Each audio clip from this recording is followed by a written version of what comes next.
નમસ્તે વિદ્યાર્થી મિત્રો, એકલવ્ય એકેડેમીના યુટ્યુબ પ્લેટફોર્મ ઉપર આપ દરેક વિદ્યાર્થીઓનું ખૂબ ખૂબ સ્વાગત છે.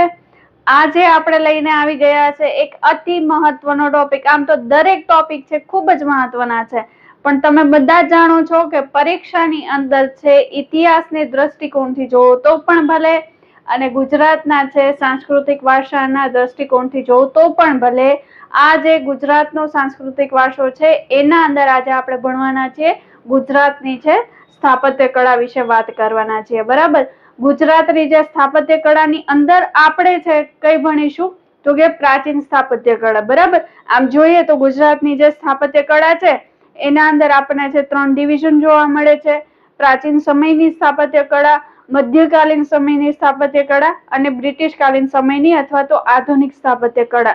તો એવી રીતે છે 3 ડિવિઝન પડે છે. આજે આપણે ફક્ત ને ફક્ત કઈ વાત કરીશું? આજે આપણે છે પ્રાચીન સ્થાપત્ય કળા વિશે જ વાત કરીશું. ખૂબ જ ધ્યાનથી લેક્ચર છે ભણીને શોર્ટ નોટ બનાવી લેજો, કેમ કે હર હંમેશ દરેક પરીક્ષાની અંદર ચાહે ક્લાસ 3 હોય કે જીપીએસસી 1-2 હોય, દરેકની અંદર છે 3 થી 4 માર્કનું આ જે ટોપિકની અંદરથી પૂછાય છે. બરાબર, તો મારી ગેરંટી છે કે તમે લેક્ચરને છે પૂરેપૂરો કન્ટિન્યુ જોજો, કેમ કે આમાં ઘણી બધી આપણે ડિટેલ્સ કવર અપ કરી છે, જેથી કરીને તમારે છે અલગ અલગ જગ્યાએથી ડિટેલ્સ વાંચવાની જરૂર ના પડે. ઠીક છે, તો આજે છે શરૂઆત કરીએ આપણા લેક્ચરની. એક રિક્વેસ્ટ તમને બધાને છે, લેક્ચરને છે લાઈક કરજો, ચેનલને શેર કરજો, અને સબસ્ક્રાઇબ નથી કરી તો પ્લીઝ કરી લેજો. બરાબર, શરૂઆત કરીએ આપણે આજના લેક્ચરની. તો સૌથી પહેલા આપણે ભણીશું મૌર્ય શાસનકાળ દરમિયાન ગુજરાતમાં જે સ્થાપત્ય થયેલા છે, કે જ્યારે મૌર્યોનું જે છે બરાબર એમનું જ્યારે શાસન હતું તો કયા કયા છે સ્થાપત્યો છે એમને બંધાવેલા હતા, એ સમય દરમિયાન કયા કયા સ્થાપત્યની છે રચના થઈ હતી, એના વિશે આજે આપણે ભણીશું. બરાબર, એમ દરેક શાસનના સમયે કઈ છે કયા રાજાઓ દ્વારા અથવા તો કયા શાસનકાળ દરમિયાન કયું છે સ્થાપત્ય થયું હતું એને પણ સાથે સાથે ભણવાનું બને. તો જોઈએ આપણે મૌર્ય શાસનકાળ દરમિયાન થયેલા સ્થાપત્યની રચના. સૌથી પહેલો મોસ્ટ ઇમ્પોર્ટન્ટ કયો છે? સમ્રાટ અશોકનો શિલાલેખ. કયો છે? સમ્રાટ અશોકનો શિલાલેખ. આપણે બધાને જ ખબર છે ક્યાં આગળ આવેલો છે? જુનાગઢની અંદર આવેલો છે, અને જુનાગઢને શું કહેવાય છે? ગિરિનગર પણ કહેવાય છે. બરાબર, તો જુનાગઢની અંદર સમ્રાટ અશોકનો શિલાલેખ જે આવેલો છે, બરાબર, તો એમાં છે એને ઘણા બધા છે ઉલ્લેખો કરેલા છે, ઘણી બધી 14 છે આજ્ઞાઓ કોતરાવેલી છે, વગેરે વગેરે બધી જ માહિતી આપણે જોઈએ તો કે એના જે શિલાલેખમાં જે છે ઉલ્લેખો થયા છે, તો એ ઉલ્લેખો છે એ ઉલ્લેખોની અંદર કયા કયા છે તો કે અશોકને દેવોના પ્રિયદર્શી તરીકે છે ત્યાં આગળ છે ઉલ્લેખ કરવામાં આવેલો છે. શું કે અશોકને કયા નામથી? તો કે દેવોના પ્રિયદર્શી રાજા તરીકે છે એનો ઉલ્લેખ થયો છે.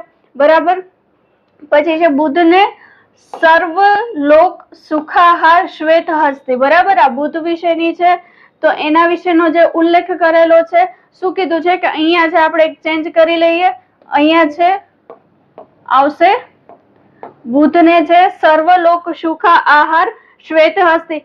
જો આવો પ્રશ્ન છે પૂછાઈ જાય કે બુદ્ધને છે સર્વલોક સુખ આહાર શ્વેત હસ્તી કયા શિલાલેખની અંદર છે અથવા તો શેમાં બતાવેલો છે, તો ત્યાં આગળ આવશે સમ્રાટ અશોકનો શિલાલેખ. બરાબર, પછી આમાં છે આપણને કયા શબ્દનો ઉલ્લેખ જોવા મળે છે તો કે એના અંદર છે આપણને રાષ્ટ્રીય શબ્દનો પણ ઉલ્લેખ જોવા મળે છે. બરાબર, પછી આ જે શિલાલેખ છે, ઓકે, તો આ શિલાલેખને શૈલકર્ણ તરીકે પણ ઓળખાવેલો છે.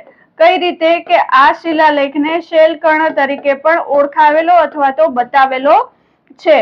ઓકે, પછી છે આની અંદર છે કોના છે સાથે સાથે આપણને છે શિલાલેખો જોવા મળે છે તો કે ચંદ્રગુપ્ત મૌર્ય વિશેનું વર્ણન મળે છે, સમ્રાટ અશોકનું વર્ણન મળે છે, રુદ્રદામા વિશેનું મળે છે, અને સ્કંદગુપ્ત. આ ચારે ચાર જે રાજાઓ છે, બરાબર, તો એમના વિશેના છે શિલાલેખો પણ આપણને છે ત્યાં આગળથી મળે છે. બરાબર, ઓકે, અને એમના વિશેનું વર્ણન પણ મળે છે. પછી ગિરનાર પર્વત માટે રેવતક અને જુનાગઢ માટે ઉજ્જયંત શબ્દ, આ બંને શબ્દનો ઉલ્લેખ છે સમ્રાટ અશોકના શિલાલેખની અંદર છે આપેલો છે. શું કહ્યું છે કે ગિરનાર માટે કયો શબ્દ? રેવતક, અને છે જુનાગઢ માટે કયો શબ્દ? ઉજ્જયંત શબ્દ. તો આ બંને શબ્દનો છે શિલાલેખની અંદર છે ઉલ્લેખ છે. બરાબર. સમ્રાટ અશોકનો શિલાલેખ આપણને બધાને જ ખબર છે, જુનાગઢમાં આવેલો છે. બરાબર, જુનાગઢની અંદર આવેલો છે. અને ક્યાં આગળ? તો કે દામોદર કુંડની નજીકમાં. બરાબર, દામોદર કુંડની નજીકમાં. પછી આના પરિઘ વિશે વાત કરીએ ને તો એનો પરિઘ છે 75 ફૂટ. બરાબર, કે 75 ફૂટ છે એ આનો છે શિલાલેખનો પરિઘ છે. પછી બીજી આપણે છે આના વિશે વાત કરીએ તો આ શિલાલેખ છે એના અંદર આપણે છે અશોક દ્વારા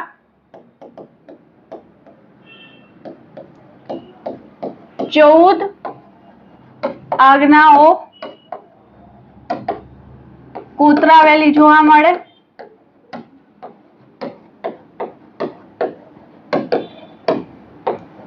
બરાબર. પછી આપણે બીજું શું જોવા મળે તો કે આ શિલાલેખમાં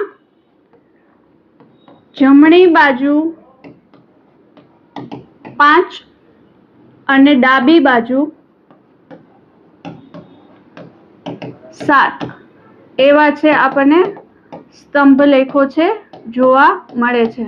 બરાબર, સોરી, અહીંયા છે શિલાલેખો આવશે કે એની બાજુમાં પણ આપણને છે આવી રીતે 5 અને 7 છે શિલાલેખો જોવા મળે. ઓકે. હવે આના વિશેની નોર્મલ બીજી માહિતીની વાત કરીએ તો કે આના અંદર છે સૌપ્રથમ છે આની છે નોંધ છે કોણે લીધી હતી તો કે નોંધ આની લીધી હતી કર્નલ ટોડે. બરાબર, કર્નલ ટોડ દ્વારા છે આની છે નોંધ છે લેવામાં આવી હતી.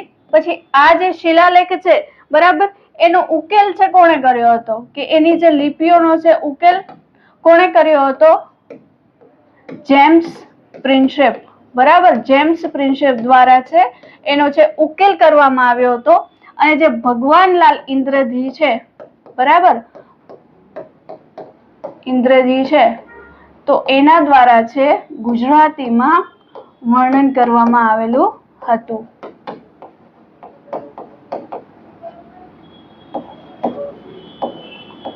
ઓકે. તો આ બધી બાબતો છે અશોકના શિલાલેખ વિશે છે મહત્વની બાબતો છે. શું શું જોઈએ આપણે કે જુનાગઢની અંદર આવેલો છે, ગિરનારની તળેટીમાં, દામોદર કુંડ જે છે જુનાગઢમાં આવેલો છે એના નજીક છે સમ્રાટ અશોકનો શિલાલેખ આવેલો છે. બરાબર. પછી આપણને ખબર છે કે અશોકે છે એમાં 14 આજ્ઞાઓ છે તો 14 આજ્ઞાઓ કોતરાવેલી. બરાબર. આનો પરિઘ વિશે જો પૂછે તો કેટલો છે? 75 ફૂટ, 75 ફૂટ છે આનો પરિઘ છે. પછી તો જે એની નોંધો સૌપ્રથમ છે નોંધ કોણે લીધી હતી, કોના દ્વારા? તો કે કર્નલ ટોડ દ્વારા છે ને સૌપ્રથમ નોંધ લેવામાં આવી હતી. એનો ઉકેલ છે આ લિપિનો ઉકેલ કોણે કર્યો હતો તો કે ઉકેલ જેમ્સ પ્રિન્સેપે કર્યો હતો. પણ એનું ગુજરાતીમાં અનુવાદ જો કોઈએ કરેલું હોય તો એ હતા ભગવાનલાલ ઇન્દ્રજી. બરાબર. તો આ મહત્વની બાબતો છે, આમાંથી કઈ પણ છે આપણને પૂછાઈ શકે. પછી એના સિવાયની જો વાત કરીએ ને તો એ છે આની અંદર જે ઉલ્લેખો થયેલા છે એ ઉલ્લેખ વિશે છે આપણે વાત કરી તો કે અશોકને દેવોના પ્રિયદર્શી રાજા તરીકેનો ઉલ્લેખ પણ આના અંદર કરેલો છે. પછી છે બુદ્ધને તો કે બુદ્ધને સર્વ લોક સુખ આહાર શ્વેત હસ્તી આવું છે આ તરીકે છે બુદ્ધનો છે ઉલ્લેખ કરેલો. બરાબર. પછી ત્યાં આગળ છે આપણને રાષ્ટ્રીય શબ્દ છે તો રાષ્ટ્રીય શબ્દનો પણ ઉલ્લેખ જોવા મળે. આ જે છે આ શિલાલેખને શું કહેવામાં આવ્યું છે? આ શિલાલેખને શૈલકર્ણ તરીકે પણ ઓળખાવામાં આવેલો છે. રાઈટ. પછી છે તો એમાં ક્યાં ક્યાં છે બીજા શિલાલેખો અથવા તો કોના કોના વિશે ઉલ્લેખો છે? ચંદ્રગુપ્ત મૌર્ય, સમ્રાટ અશોક, રુદ્રદામા અને સ્કંદગુપ્ત. આમના છે ઉલ્લેખો અને શિલાલેખો પણ એના અંદર છે આપણને જોવા મળે. ગિરનાર પર્વત માટે રેવતક શબ્દનો ઉલ્લેખ છે અને જુનાગઢ માટે ઉર્જ્યત શબ્દનો પણ આના અંદર છે ઉલ્લેખ જોવા મળે છે. તો આ બધી જે મહત્વની બાબતો છે સમ્રાટ અશોકના શિલાલેખ વિશેની આપણે કરી. બરાબર. ત્યારબાદ વાત કરીએ તો સુદર્શન તળાવ. તો સુદર્શન તળાવ પણ અગેન ક્યાં આગળ આવેલું છે? જુનાગઢની અંદર છે સુદર્શન તળાવ છે આવેલું છે. બરાબર. હવે જે સુદર્શન તળાવ છે તો કે સુવર્ણ સિક્તા, બરાબર, સુવર્ણ રેખા અથવા તો આનું બીજું નામ છે સુવર્ણ સિક્તા. બરાબર, અથવા તો સુવર્ણ રેખા, બંને છે એક જ નદીના નામ છે. અને છે પલાસીની, કઈ? આ બંને નદી આગળ છે બંધ બાંધીને બનાવવામાં આવ્યો છે, કે આ બંને નદીઓ છે એના આગળ છે બંધ બાંધીને બનાવવામાં આવ્યો છે. જનરલી આપણે એવું જ સાંભળવા મળે છે ને એવું જ અત્યાર સુધી ભણ્યા છે, પણ એકચ્યુઅલમાં સુવર્ણ રેખા અને પલાશીની નદી એ બંનેની આગળ બંધ બાંધી અને છે સુદર્શન તળાવ છે એનું નિર્માણ કરેલું છે. બરાબર. અને ભારતનો છે પ્રથમ બંધ છે આને કહેવામાં આવે છે, કે ભારતનો સૌથી પ્રથમ બંધ છે આને કહેવામાં આવે છે. પછી છે આપણે આના વિશે જોઈએ કે એનું બાંધકામ કોણે કર્યું હતું. તો એનું બાંધકામ છે પુષ્યગુપ્ત. પુષ્યગુપ્ત કોણ હતા? તો કે ચંદ્રગુપ્તના સૌરાષ્ટ્રના જે સુબા હતા, સૌરાષ્ટ્રના સુબા તરીકે જેને નીમવામાં આવ્યા હતા, એમના દ્વારા એટલે કોણ થશે? પુષ્યગુપ્ત. બરાબર. તો એમના દ્વારા છે એમનું બાંધકામ થયું હતું. પછી છે આ બંધનું સમારકામ, એનું સમારકામ પ્લસ એમાં છે નહેરો, આ બંને વસ્તુ છે, નહેરો ખોદાવાનું કામ. બરાબર. નહેરો ખોદાવી, એનું સમારકામ પણ કર્યું અને નહેરો પણ ખોદાવી. તો એ કોણે કર્યું હતું? તો કે એ તુષાશ્વ દ્વારા છે કરવામાં આવ્યું હતું. અને એ કોનો સુબો હતો? તો કે અશોકનો સુબો હતો. બરાબર. ફરી પાછું છે આ બાંધકામ તૂટી જતા, બંધ જે છે તૂટતા સમારકામ ફરીથી કોણે કરાવ્યું હતું? સુવિશાખ. બરાબર. સુવિશાખ દ્વારા છે સમારકામ કરવામાં આવેલું હતું. આ દરેક માહિતી છે કોષ્ટક સ્વરૂપે પણ યાદ રાખી લેજો, કે જે પરીક્ષા લક્ષી છે, ખૂબ જ મહત્વની છે. બરાબર. અને છે ફરીથી છે એનું છે સમારકામ અને એના છે કાંઠે વિષ્ણુ મંદિરનું બાંધકામ કોના દ્વારા થયું હતું? તો કે ચક્રપાલિત અથવા તો પર્ણદત્ત દ્વારા છે થયું હતું. બરાબર. ચક્રપાલિત અથવા તો પર્ણદત્ત. તો આ દરેક માહિતી છે આના માટે કામની છે. અહીંયા છે ફરીથી અગેન તમને લખી દઉં કે બાંધકામ, પછી એનું છે સમારકામ અને નહેરો, આ બંને બાબતો ખોદાવાનું કામ. બરાબર. ત્યારબાદ બંધ તૂટતા ફરીથી બાંધકામ. ઓકે. અને ચોથી બાબત આવશે ફરીથી એનું છે સમારકામ અને એના કાંઠે વિષ્ણુ મંદિર. આવી રીતે 4 ફેઝની અંદર એના જે બાંધકામો છે આપણને જોવા મળે છે. તો સૌપ્રથમ બાંધકામ આપણને ખબર જ છે કે ચંદ્રગુપ્તના સુબા છે પુષ્યગુપ્ત દ્વારા કરવામાં આવ્યું. બરાબર. પછી છે એનું સમારકામ ને નહેરોનું ખોદકામ, તો કોના દ્વારા? તુષાશ્વ દ્વારા. અને બંધ તૂટી ગયો અને બંધ તૂટતા ફરીથી બાંધકામ કોના દ્વારા? તો કે સુવિશાખ દ્વારા. અને ફરીથી પછી છે એનું સમારકામ ને કાંઠે છે વિષ્ણુનું મંદિર, તો કોના દ્વારા? ચક્રપાલિત દ્વારા. બરાબર. ચક્રપાલિત અથવા તો પર્ણદત્ત દ્વારા. તો આ જે માહિતી છે આપણે મોસ્ટ ઇમ્પોર્ટન્ટ માહિતી છે. આના સાથે છે ધ્યાનમાં રાખવાની બાબતો કે જે આપણે સુદર્શન તળાવ વિશેની જોઈ. ઓકે. ત્યાર પછી વાત કરીએ તો ભીલડીયાજી જૈન તીર્થ. બરાબર.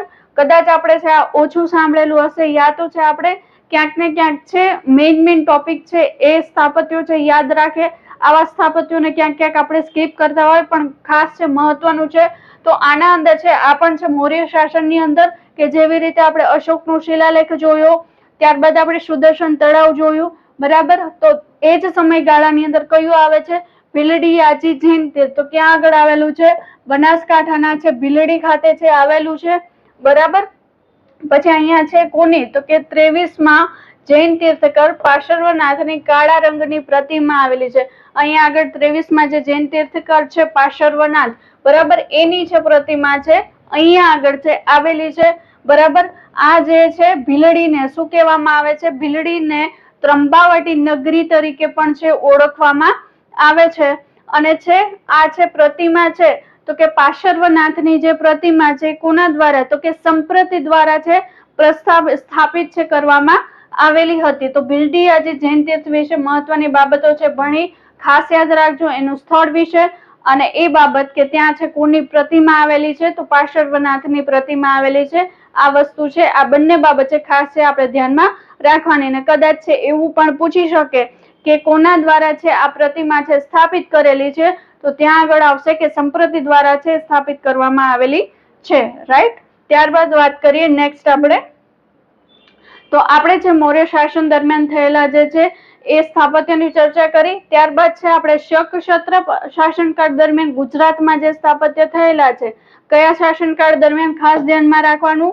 શક ક્ષત્રપ શાસનકાળ દરમિયાન છે ગુજરાતમાં જે સ્થાપત્ય થયેલા છે એના વિશેની છે આપણે છે વાત કરવાની છે. તો જોઈએ કે ક્ષત્રપ રાજા રુદ્રસિંહ પ્રથમના શિલાલેખ, કે ક્ષત્રપ રાજા છે રુદ્રસિંહ હતા તો એમના સમયના જે શિલાલેખો છે તો કયા કયા એમના સમયના શિલાલેખો છે એના વિશે જોઈએ. તો કે વાંડ શિલાલેખ, બરાબર, એ ક્યાં આવેલો છે? તો કે કચ્છ ખાતે આવેલો છે. મેવાશા, બરાબર, મેવાશા કચ્છ ખાતે પણ એનો શિલાલેખ. ગુંદા શિલાલેખ તો ક્યાં આગળ? રાજકોટ ખાતે. અને અંધો, બરાબર, અહીંયા છે અંધો શિલાલેખ તો ક્યાં ખાતે? કચ્છ ખાતે. તો 3 છે એના કઈ જગ્યાએ? કચ્છની અંદર છે અને એકમાત્ર છે ગુંદા શિલાલેખ છે રાજકોટ ખાતે. જો પ્રશ્ન આવી રીતે પૂછી શકે કે ક્ષત્રપ રાજા રુદ્રસિંહ પ્રથમનો જે શિલાલેખ છે રાજકોટના નીચેનામાંથી કયા જગ્યાએ અથવા તો કચ્છ સિવાય બીજા કયા અન્ય સ્થળે? તો ત્યાં આવશે ગુંદા, રાજકોટ ખાતે છે આપણને જોવા મળે. તો આ 4 શિલાલેખો છે કોના છે? રુદ્રસિંહ પ્રથમના છે. આ વસ્તુ આપણે છે આ રીતે છે કન્સિડર કરીને છે ધ્યાનમાં રાખવાની બને. હવે વાત કરીએ તો કે બાવા પ્યારાની ગુફાના જે શિલાલેખો છે, બાવા પ્યારાની ગુફા આપણને ખબર છે કે જુનાગઢ ખાતે આવેલી છે. તો એ બાવા પ્યારાની ગુફાની અંદર આપણને છે ચાર્ટન અને જયદામાના નામનો છે ઉલ્લેખ જોવા મળે છે. કે બાવા પ્યારાની જે ગુફા છે એ ગુફાના શિલાલેખોની અંદર છે આપણને કોના નામનો ઉલ્લેખ જોવા મળે છે? તો ચાર્ટન અને જયદામાના નામનો છે એ ઉલ્લેખ છે આપણને જોવા મળે છે. પ્રશ્ન છે કઈ રીતે પૂછાય એ પણ સાથે સાથે સમજવું જરૂરી છે, કેમ કે કોઈ પણ એંગલ થી છે તમને પ્રશ્ન પૂછી શકે. માહિતી એક જ હશે પણ પ્રશ્ન છે શબ્દોની રમત વડે તમને પૂછે તો એ બાબત પણ આપણે અહીંયા છે સાથે સાથે ધ્યાનમાં રાખવાની બને. કે જે બાવા પ્યારાની જે ગુફા છે તો ત્યાં આગળ જે શિલાલેખ છે એ શિલાલેખની અંદર છે કોના નામનો ઉલ્લેખ જોવા મળે છે? તો ત્યાં આગળ આપણે 2 નામ છે એને યાદ રાખવા પડે. એક છે ચાર્ટન અને બીજું છે જયદામા. ડન. ત્યારબાદ વાત કરીએ કે રુદ્રસિંહ પ્રથમનો જે મૂળવાસર જામનગરનો શિલાલેખ અને ગઢા રાજકોટનો શિલાલેખ, કે રુદ્રસિંહ પ્રથમનો છે કઈ 2 જગ્યાએ? તો કે મૂળવાસર જામનગર, બરાબર, ત્યાં પણ એનો શિલાલેખ અને ગઢા રાજકોટ ત્યાં આગળ પણ શિલાલેખ છે એ જોવા મળે છે. ઓકે. તો આ એમના છે રુદ્રસિંહ પ્રથમના છે શિલાલેખો વિશે વાત કરી અને સાથે સાથે આપણે છે બાવા પ્યારાની ગુફામાં જે શિલાલેખ છે, બરાબર, તો એમાં કોનો નામનો ઉલ્લેખ છે એ બાબત વિશે વાત કરી.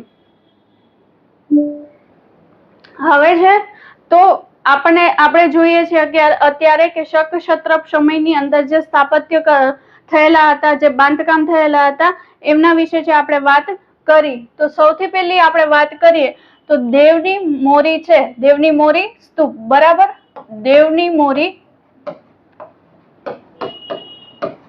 સ્તૂપ, બરાબર.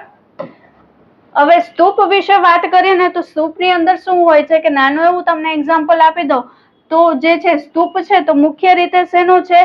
તો કે એ સ્તૂપ છે તો મૃત વિધિ છે, બરાબર, કોઈ પણ જે વ્યક્તિ છે મૃત્યુ પામે તો એના જે અવશેષો છે એ સ્તૂપની અંદર છે રાખવામાં આવે, બરાબર. એટલે સ્તૂપ છે મેઘ પૂજાનો નિર્દેશ કરે છે અને ત્યાં આગળ છે અસ્થિ છે, બરાબર, જેના અવશેષો છે એ અવશેષોને ત્યાં આગળ છે સાચવીને છે રાખવામાં આવે છે, બરાબર. તો દેવની મોરી સ્તૂપ અરવલ્લી જિલ્લાના શામળાજી નજીક દેવની મોરી સ્તૂપ છે આવેલો છે, કે અરવલ્લી જિલ્લાના શામળાજી નજીક આ છે સ્તૂપ આવેલો છે. ત્યાંથી કેટલું તો કે 2 કિલોમીટરના અંતરે મેશ્વો નદી કિનારે, બરાબર, મેશ્વો નદી કિનારે. ઓકે, તો આ બાબત છે. આ સ્થળ વિશે આપણે જોયું, એ બાબત છે આપણે યાદ રાખવાની. સ્તૂપ છે તો જનરલી અહીંયા હું તમને બતાવું કે અંડાકાર આકારનો છે આ સ્તૂપ હોય છે, બરાબર. એની ફરતે છે આપણને જે પ્રદક્ષિણા પથ જોવા મળે છે એને કહેવામાં આવે છે હર્મિકા, બરાબર. અને છે એના ફરતે છે આપણને જે જોવા મળે છે સ્તૂપની ફરતે શું જોવા મળે છે? રેલિંગ. અહીંયા જે પ્રવેશ દ્વાર છે તો એ પ્રવેશ દ્વાર છે એને શું કહેવામાં આવે છે? એને કહેવામાં આવે છે તોરણ કહેવામાં આવે છે. અને મોટે ભાગે જે આ પ્રવેશ દ્વાર છે તો એ પ્રવેશ દ્વાર છે એ સમયે લાકડાનું જોવા મળતું. તો આ બાબત પણ આપણે છે એના સાથે સાથે થોડીક છે ડિસ્કશન કરી કે જેથી કરીને આવો કોઈ પ્રશ્ન પૂછાય કે હર્મિકા, રેલિંગ, મેઘી, બરાબર, તોરણ દ્વાર અથવા તો પ્રવેશ દ્વાર, તો એના વિશે આપણને થોડુંક આઈડિયા રહે, બરાબર. અહીંયા આપણે જોઈ શકીએ છીએ કે અહીંયા છે પ્રવેશ દ્વાર છે તો બરાબર, તો એને શું કન્સિડર કરવામાં આવે? એને તોરણ તરીકે છે કન્સિડર કરવામાં આવે, બરાબર. હવે જે આપણે અહીંયા બીજી મહત્વની જે બાબતો છે એના વિશે આપણે અહીંયા જોઈએ તો કે અહીંયા છે, અહીંયા દેવની મોરી જે સ્થળ છે એ જગ્યાએ આપણને બીજું શું જોવા મળે છે તો કે બૌદ્ધ સ્તૂપ, ચૈત્ય અને વિહાર એ પણ છે આપણે સાથે સાથે જોવા મળે છે. તો અહીંયા આગળ તમને વાત કરું કે સ્તૂપ છે તો સ્તૂપ વિશે આપણે ભણ્યા. પછી ચૈત્ય અને વિહાર, તો ચૈત્ય અને વિહાર છે એના વિશે, એના બંનેમાં જે થોડું ડિફરન્સ પડે, બરાબર. કે ચૈત્ય છે તો ચૈત્યની અંદર છે બૌદ્ધ સાધુઓ,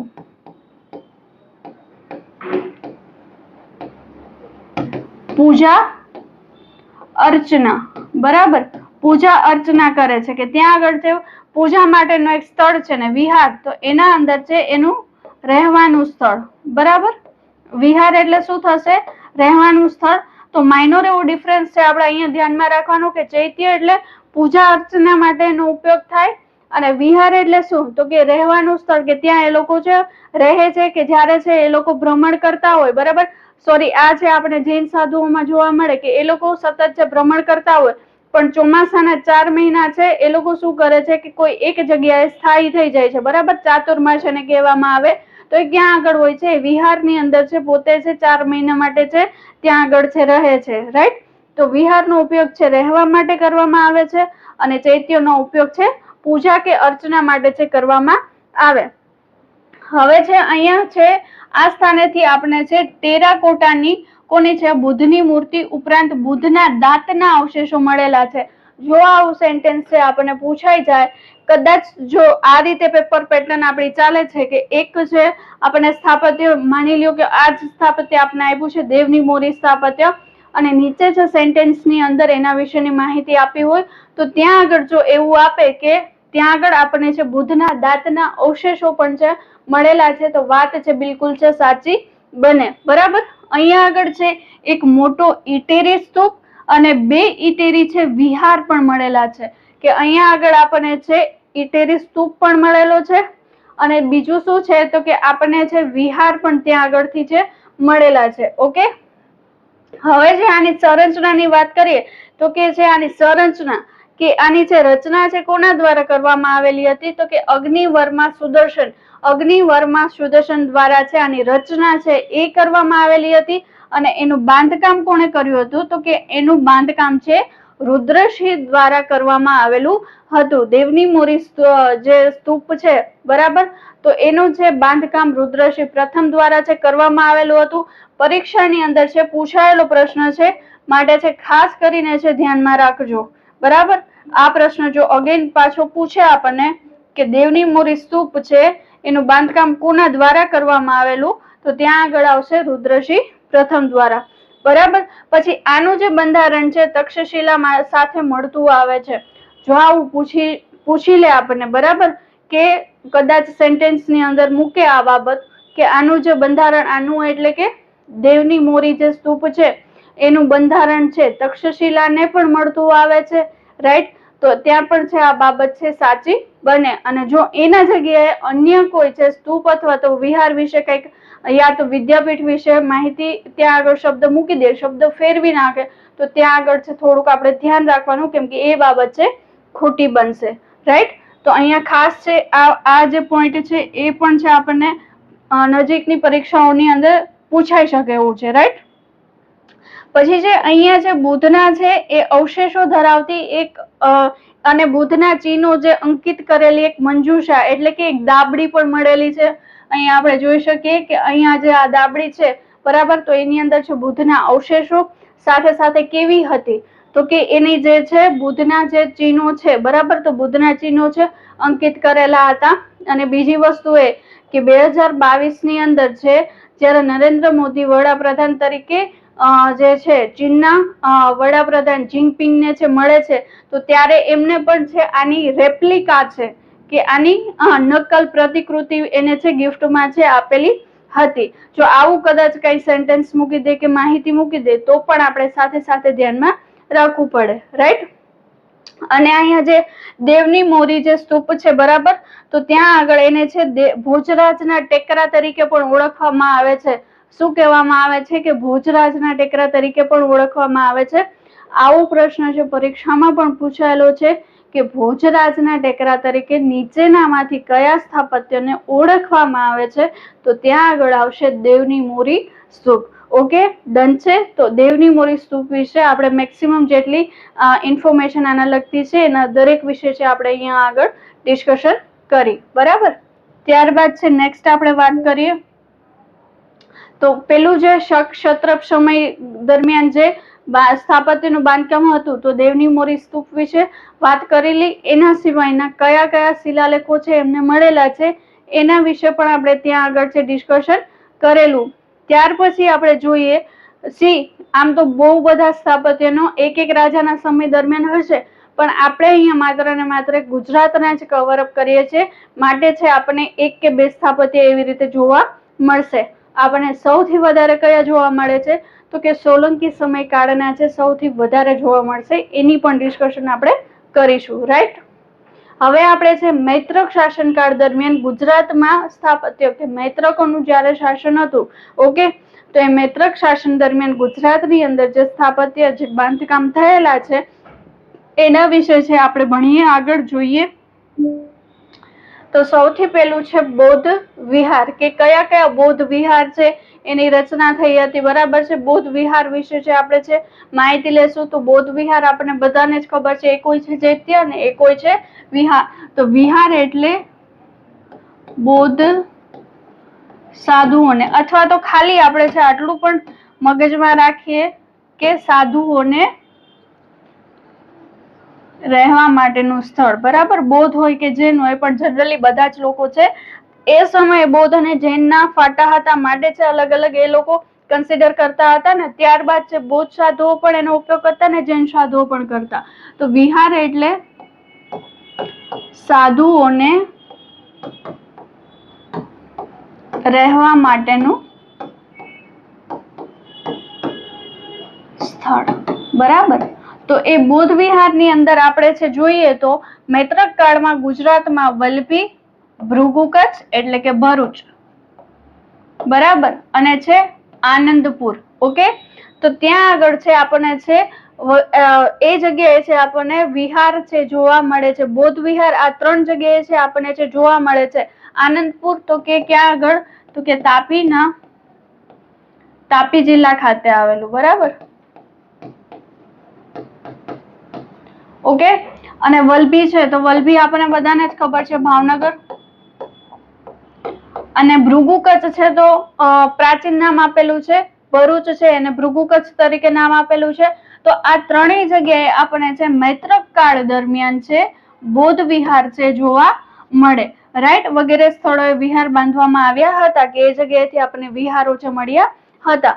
ત્યારબાદ વાત કરીએ તો મૈત્રક દાનપાત્રમાં 13 વિહારોનો ઉલ્લેખ છે, કે મૈત્રક દાનપાત્ર છે તો એની અંદર ઉલ્લેખ કેટલા છે તો કે 13 વિહારોનો છે ઉલ્લેખ કરવામાં આવેલો છે. રાઈટ? પણ જેમાંથી 11 વિહારો, કેટલા 11 વિહારો છે વલ્લભીમાં જ હતા. બરાબર? આપણે જે વલ્લભી વિશે વાત કરી તો અહીંયા આગળ છે વલ્લભીમાં જ માત્ર એકલા વલ્લભીની અંદર જ 11 વિહારો છે એ બાંધવામાં આવેલા હતા, રાઈટ.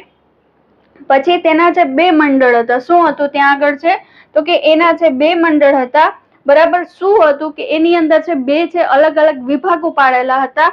એક હતું યક્ષશૂર વિહાર, બરાબર, કે જે ભિક્ષુઓને રહેવા માટેનું વિહાર હતું, બરાબર, અને બીજું હતું દુદા વિહાર. ઓકે, આ છે યક્ષશૂર વિહાર અને બીજું છે દુદા વિહાર. તો યક્ષશૂર વિહાર જે છે, બરાબર, એ ભિક્ષુઓનો વિહાર હતો કે ત્યાં જે ભિક્ષુઓ રહેતા, અને જે દુદા વિહાર છે તો ત્યાં કોણ રહેતું? ભિક્ષુણીઓ. આવી રીતે આપણને ખબર છે કે બૌદ્ધ જે માર્ગ હતો, બરાબર, બૌદ્ધ સંપ્રદાયની અંદર સ્ત્રીઓ અને પુરુષો બંને છે એ એના અંદર છે પોતાનું છે જીવન છે તો એ ધર્મ પંથે છે ચલાવતા હતા. તો એમાં જે ભિક્ષુ હતા, બરાબર, એ ભિક્ષુઓને રહેવા માટેનું યક્ષશૂર હતું અને ભિક્ષુણીઓને રહેવા માટેનું કયું હતું?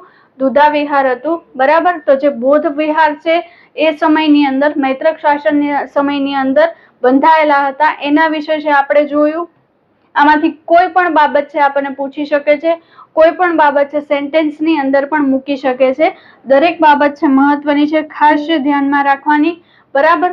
ત્યારબાદ છે જૈન ચૈત્ય, કે મૈત્રક શાસન દરમિયાન જે જૈન ચૈત્ય છે, બરાબર, જૈન ચૈત્યનું નિર્માણ થયું હતું.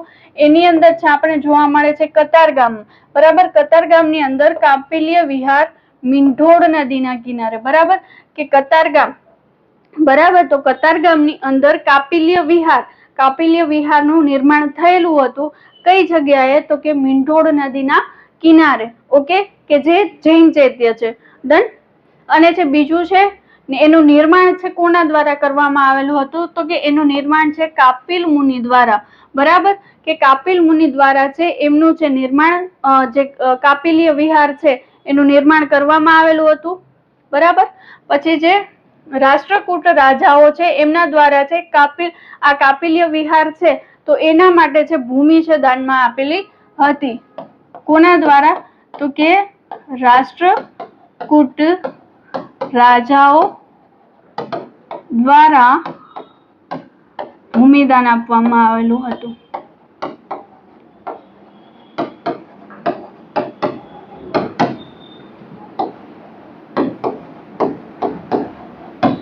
ઓકે, તો આ બાબત છે ધ્યાન રાખવાની કે જો કદાચ પૂછાઈ જાય જૈન ચૈત્ય વિશે, મૈત્રક શાસનકાળ દરમિયાન જૈન ચૈત્ય છે એનું જે નિર્માણ થયું હતું, એનું જે બાંધકામ થયું હતું, તો એની અંદર છે કાપિલ્ય વિહાર. કઈ જગ્યાએ? તો કે કતારગામ ખાતે મીંઢોળ નદીના કિનારે, ગુજરાતના દક્ષિણ ભાગમાં, બરાબર. નિર્માણ કોણે કરેલું હતું? તો નામ ઉપરથી જ આપણને યાદ રહી જાય, કપિલ મુનિ દ્વારા. અને એ જે નિર્માણ કરેલું હતું એના માટે છે રાષ્ટ્રકૂટ રાજાઓ દ્વારા છે ભૂમિ છે એ દાનમાં આપેલી હતી. ત્યારબાદ છે વલ્લભી વિદ્યાપીઠ. જો આ પ્રશ્ન છે પૂછાય, કદાચ આવું સેન્ટેન્સમાં પૂછાય, વલ્લભી વિદ્યાપીઠ કયા શાસકોના સમયગાળા દરમિયાન છે એનું બાંધકામ થયું હતું? તો ત્યાં આવશે મૈત્રક કાળ, કે મૈત્રક કાળ દરમિયાન છે વલ્લભી વિદ્યાપીઠ છે તો એનું છે બાંધકામ થયું હતું, બરાબર. અહીંયા આગળ છે આપણે ખાસ ધ્યાન રાખવાનું, વલ્લભી એટલે આપણને ઓબ્વિયસલી ખબર પડી જાય કે વલ્લભી એટલે કઈ જગ્યાએ આવે છે? ભાવનગર ખાતે. ઓકે, હિનયાન છે બૌદ્ધ સંપ્રદાયનું. કોનું? તો કે હિનયાન અને મહાયાન 2 ફાટાઓ હતા, હિનયાન પંથ અને મહાયાન પંથ. ઓકે, તો આ બંનેમાંથી જે હિનયાન પંથ છે અથવા તો હિનયાન સંપ્રદાય છે, હિનયાન બૌદ્ધ સંપ્રદાય, એનું છે મહત્વનું કેન્દ્ર હતું, બરાબર. બૌદ્ધના 2 ફાટા પડ્યા હતા, હિનયાન પંથ અને મહાયાન પંથ. તો એમાંથી જે હિનયાન બૌદ્ધ સંપ્રદાય છે એમનું છે મહત્વનું કેન્દ્ર હતું વલ્લભી વિદ્યાપીઠ. અહીંયા આગળ છે કરેક્શન કરી લઈએ, ત્યાં આગળ છે આ પ્રશ્ન છે પૂછાયેલો છે સ્થિરમતી, બરાબર, સ્થિરમતી અને છે ગુણમતી, બરાબર. એ બંને છે ત્યાં આગળ એ સમયે છે આચાર્ય હતા, સ્થિરમતી અને ગુણમતી. અને સ્થિરમતી અને ગુણમતી છે તો બંને છે વિદ્વાનો તરીકે છે ઓળખાતા હતા, બરાબર. પછી છે કે યુએન સાંગ દ્વારા છે ત્યાં આગળ છે મુલાકાત લીધેલી, બરાબર. યુએન સાંગ કે જે ચીની યાત્રાળુ હતા, કોના સમયની અંદર? તો કે ધ્રુવસેન બીજાના સમયની અંદર. ધ્રુવસેન બીજાના સમયમાં કોના દ્વારા? તો કે યુએન સાંગ દ્વારા છે મુલાકાત છે લેવામાં આવી. બરાબર. પછી બાબત શું કે છે કે અહીંયા આગળ વલભી વિદ્યાપીઠ ખાતે બીજી જૈન સંગતિનું છે આયોજન કરવામાં આવેલું હતું. પરીક્ષાલક્ષી બાબત છે, ખાસ છે ધ્યાનમાં રાખવાનું. બરાબર, કે બીજી જૈન સંગતિનું આયોજન તો વલભી વિદ્યાપીઠ ખાતે છે થયેલું હતું. અને જો પહેલી પૂછે તો પહેલી જૈન સંગતિનું આયોજન ક્યાં આગળ થયું હતું? તો કે પહેલી જે જૈન સંગતિ છે એનું આયોજન છે પાટલીપુત્ર ખાતે થયેલું હતું. તો આ બંને બાબત છે એ પણ ધ્યાનમાં રાખજો, પરીક્ષાલક્ષી છે. અને આમાં જેટલા બી પોઈન્ટ છે તો દરેક પોઈન્ટ છે પરીક્ષામાં પૂછાયેલા છે અને ફરી પાછા પૂછાવાના ચાન્સીસ છે ઘણા બધા આની અંદર છે રહી શકે. બરાબર. ત્યારબાદ છે આપણે વાત કરીએ જૈન ચૈત્ય છે, પણ એના અંદર આપણે વલભી વિદ્યાપીઠ વિશે જ વલભી વિદ્યાપીઠ વિશે વાત કરી. હવે આપણે છે વાત કરીએ જૈન ચૈત્ય વિશે. તો કે વલભી જૈન સંપ્રદાયના એક મોટા કેન્દ્ર તરીકે છે ખ્યાતિ પામ્યું હતું. પ્રીવિયસલી છે હેડિંગ ની અંદર જૈન ચૈત્ય આપેલું હતું, પણ ત્યાં આપણે છે બૌદ્ધ વિહાર વિશે ભણેલા હતા, રાઈટ? તો એ થોડુંક છે કરેક્શન કરી લેજો. ઓકે, હવે છે આપણે જૈન ચૈત્ય વિશે ભણીએ છીએ. તો કે વલભી જૈન સંપ્રદાયના એક મોટા કેન્દ્ર તરીકે છે ખ્યાતિ છે પામેલું હતું. કયું? તો કે વલભી વિશે વાત કરે છે કે વલભી છે જૈન સંપ્રદાયના એક મોટા કેન્દ્ર તરીકે ખ્યાતિ પામેલું હતું. શેરડી નદીની દક્ષિણે આણંદના થામણા ખાતે પ્રાચીન જૈન ચૈત્યનો છે ઉલ્લેખ જોવા મળે છે કે શેરડી નદીની દક્ષિણે આણંદના થામણા ખાતે પ્રાચીન જૈન ચૈત્યનો છે ઉલ્લેખ છે. બરાબર. નવસારીમાં રાજા સુવર્ણ વર્ષ કર્કરાજ જિનાલય માટે છે ભૂમિદાનમાં આપી હોવાનો ઉલ્લેખ છે કે નવસારીના અંદર છે રાજા સુવર્ણ વર્ષ કંકરાજ દ્વારા શાના માટે? તો કે જિનાલય માટે છે ભૂમિદાનમાં આપી હોવાનો એક ઉલ્લેખ છે જોવા મળે છે. તો આ બાબત છે નાની એવી બાબત છે ને ક્યાંક ને ક્યાંક એવું બની શકે કે પરીક્ષાની અંદર પૂછાઈ શકે, તો ધ્યાનમાં રાખવું પડે. બરાબર છે. પછી છે ત્યારબાદ છે આપણે છે વાત કરીએ તો હિન્દુ દેવાલયોની વાત કરીએ. તો હિન્દુ દેવાલયો છે જે ગુજરાતની અંદર જે હિન્દુ દેવાલયો છે એની છે જે સ્થાપના થયેલી છે, ગુજરાતમાં જે હિન્દુ દેવાલયો છે તો એનું જે સ્થાપત્ય કામ થયેલું છે એના વિશે આપણે જોઈએ. તો કે દાન શાસનમાં છે દેવકુળ શબ્દનો છે ઉપયોગ થયો છે.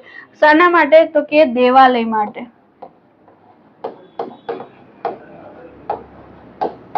ક્યાં આગળ? તો કે જે દાન આપેલા હોય, બરાબર, તો એના વિશેનો જે ઉલ્લેખ હોય તો કે દાન શાસનની અંદર.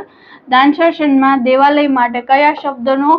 તો કે એના માટે દેવકુલ શબ્દનો છે ઉલ્લેખ છે.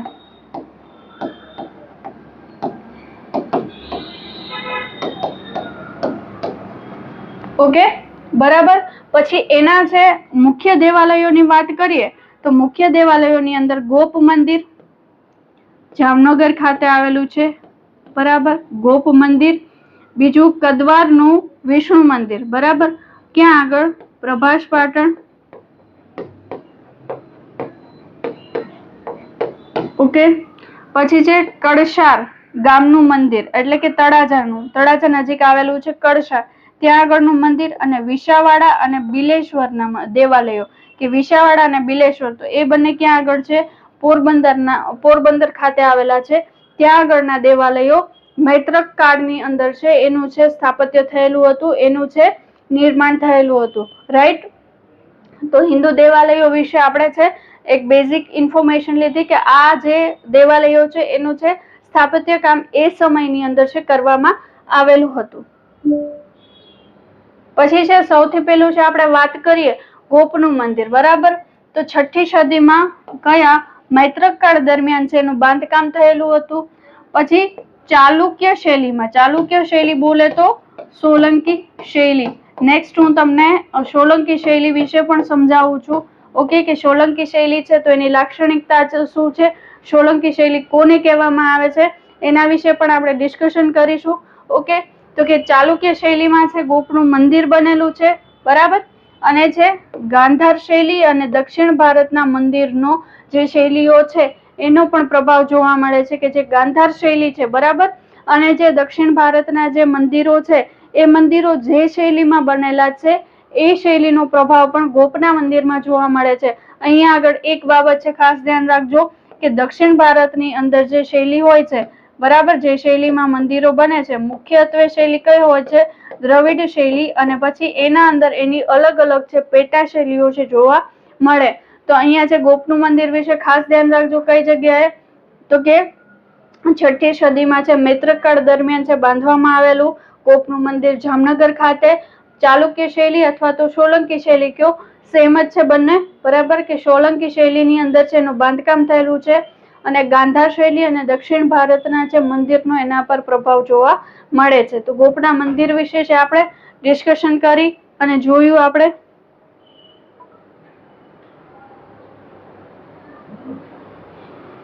ત્યારબાદ છે આપણે નેક્સ્ટ છે વાત કરીએ.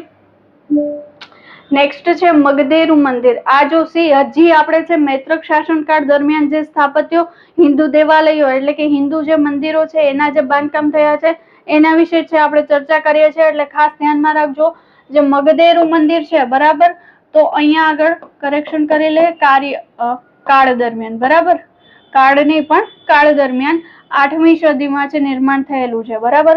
કયા સમયે? 8મી સદીમાં નિર્માણ. દ્વારકાના ધ્રાસણવેલ ગામમાં. કયા ગામમાં?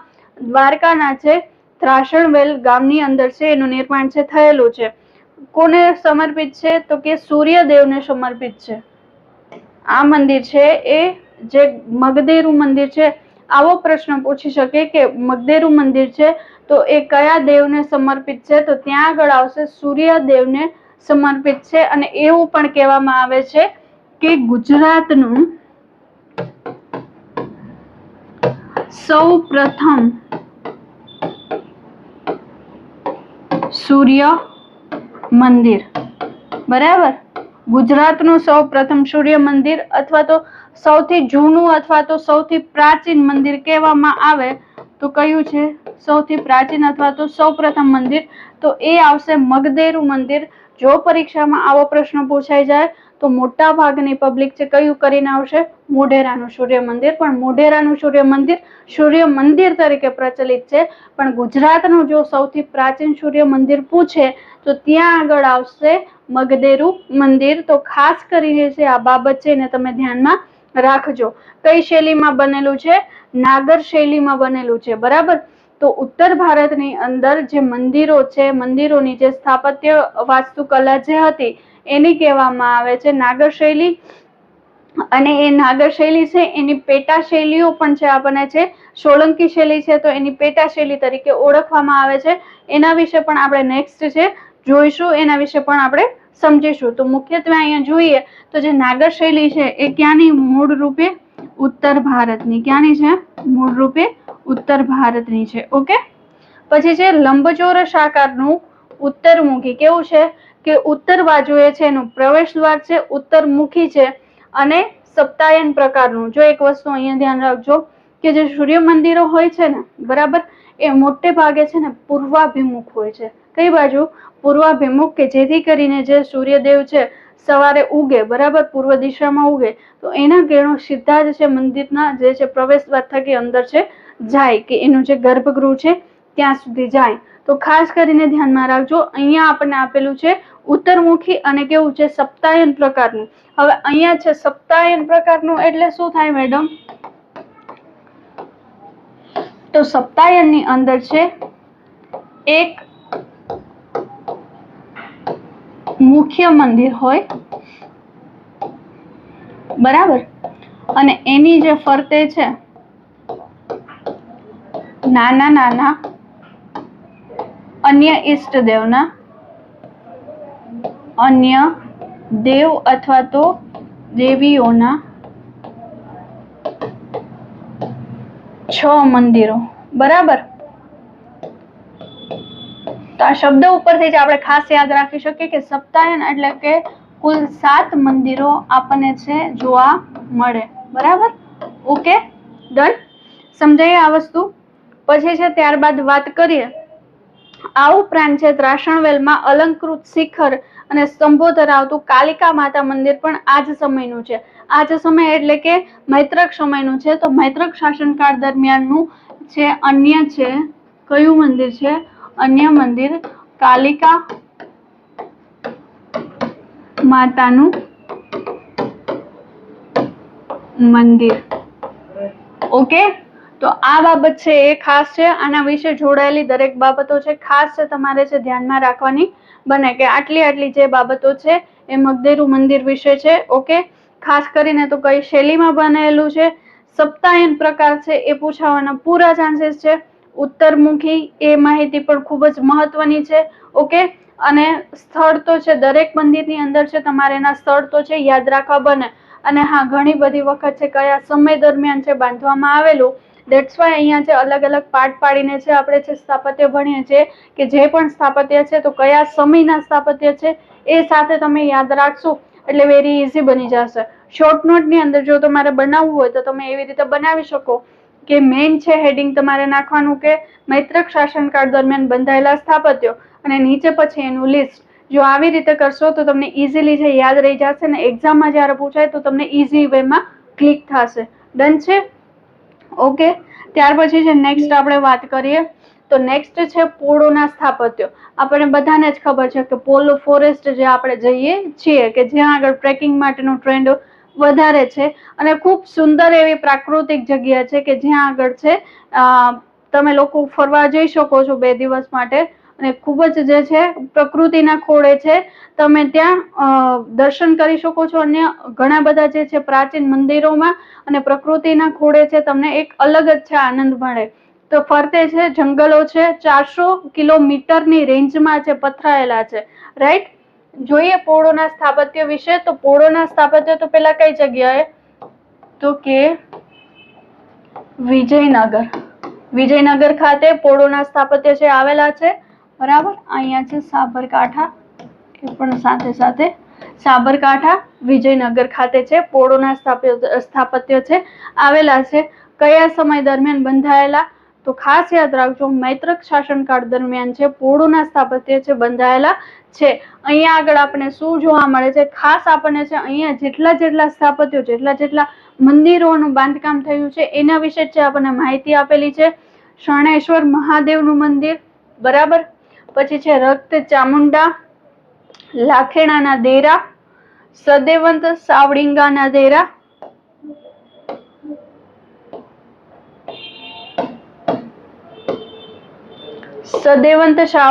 સાવડિંગાના દેરા જેને નવદેરા તરીકે ઓળખવામાં આવે છે. અભાપુરનું શિવ શક્તિ મંદિર, બરાબર, પછી છે પથ્થરમાંથી કંડારાયેલી કલાત્મક છત્રીઓ અને શિવ પંચાયતન મંદિરો. એક શિવ પંચાયતન મંદિર તરીકે અલગથી આવશે, એને અલગથી ભણવાનું છે, પણ અહીંયા આગળ પણ આપણે છે શિવ પંચાયતન મંદિરો છે જોવા મળે છે. તો આ જે પોળોના છે સ્થાપત્યો છે એના વિશે છે આપણે જોયું. બરાબર,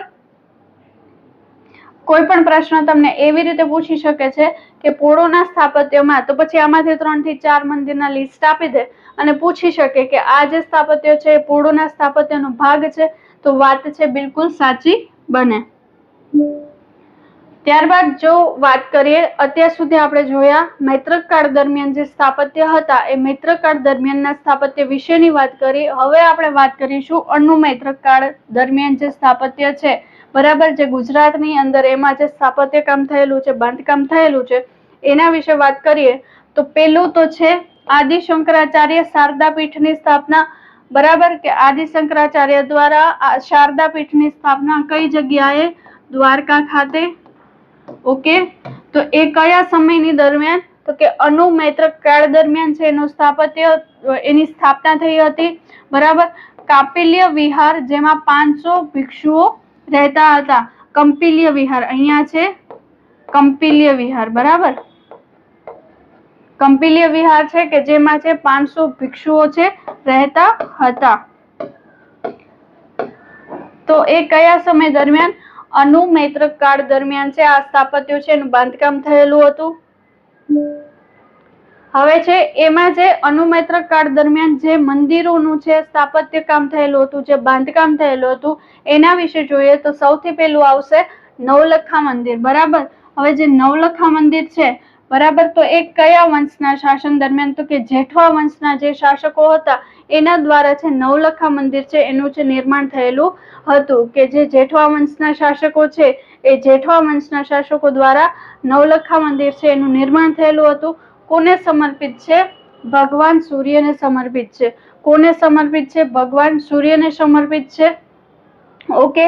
ગુજરાતનું સૌથી જૂનું સૂર્ય મંદિર. અહીંયા એક કરેક્શન કરી લેજો કે આપણે જે મગધેરુ મંદિર ભણ્યા હતા ત્યાં આગળ છે સૂર્ય મંદિર છે, પણ બાય મિસ્ટેક છે ત્યાં આગળ છે કીધેલું મેં કે ગુજરાતનું સૌથી પ્રાચીન મંદિર, પણ નહીં, ત્યાં છે મારી મિસ્ટેક છે, સોરી એના માટે ને કરેક્ટ કરી લેજો. નવલખા મંદિર છે સૂર્યને સમર્પિત છે ને ગુજરાતનું સૌથી જૂનું મંદિર છે નવલખા મંદિર સૂર્યદેવને સમર્પિત. ઓકે. પછી કઈ શૈલીમાં? તો કે મારું ગુર્જર શૈલીની અંદર. કઈ શૈલીની અંદર? મારું ગુર્જર શૈલીની અંદર. હવે અહીંયા છે એક વસ્તુ ક્લિયર કરી લેજો, તમને વાત કરે સોલંકી શૈલી યા વાત કરે ચાલુક્ય શૈલી,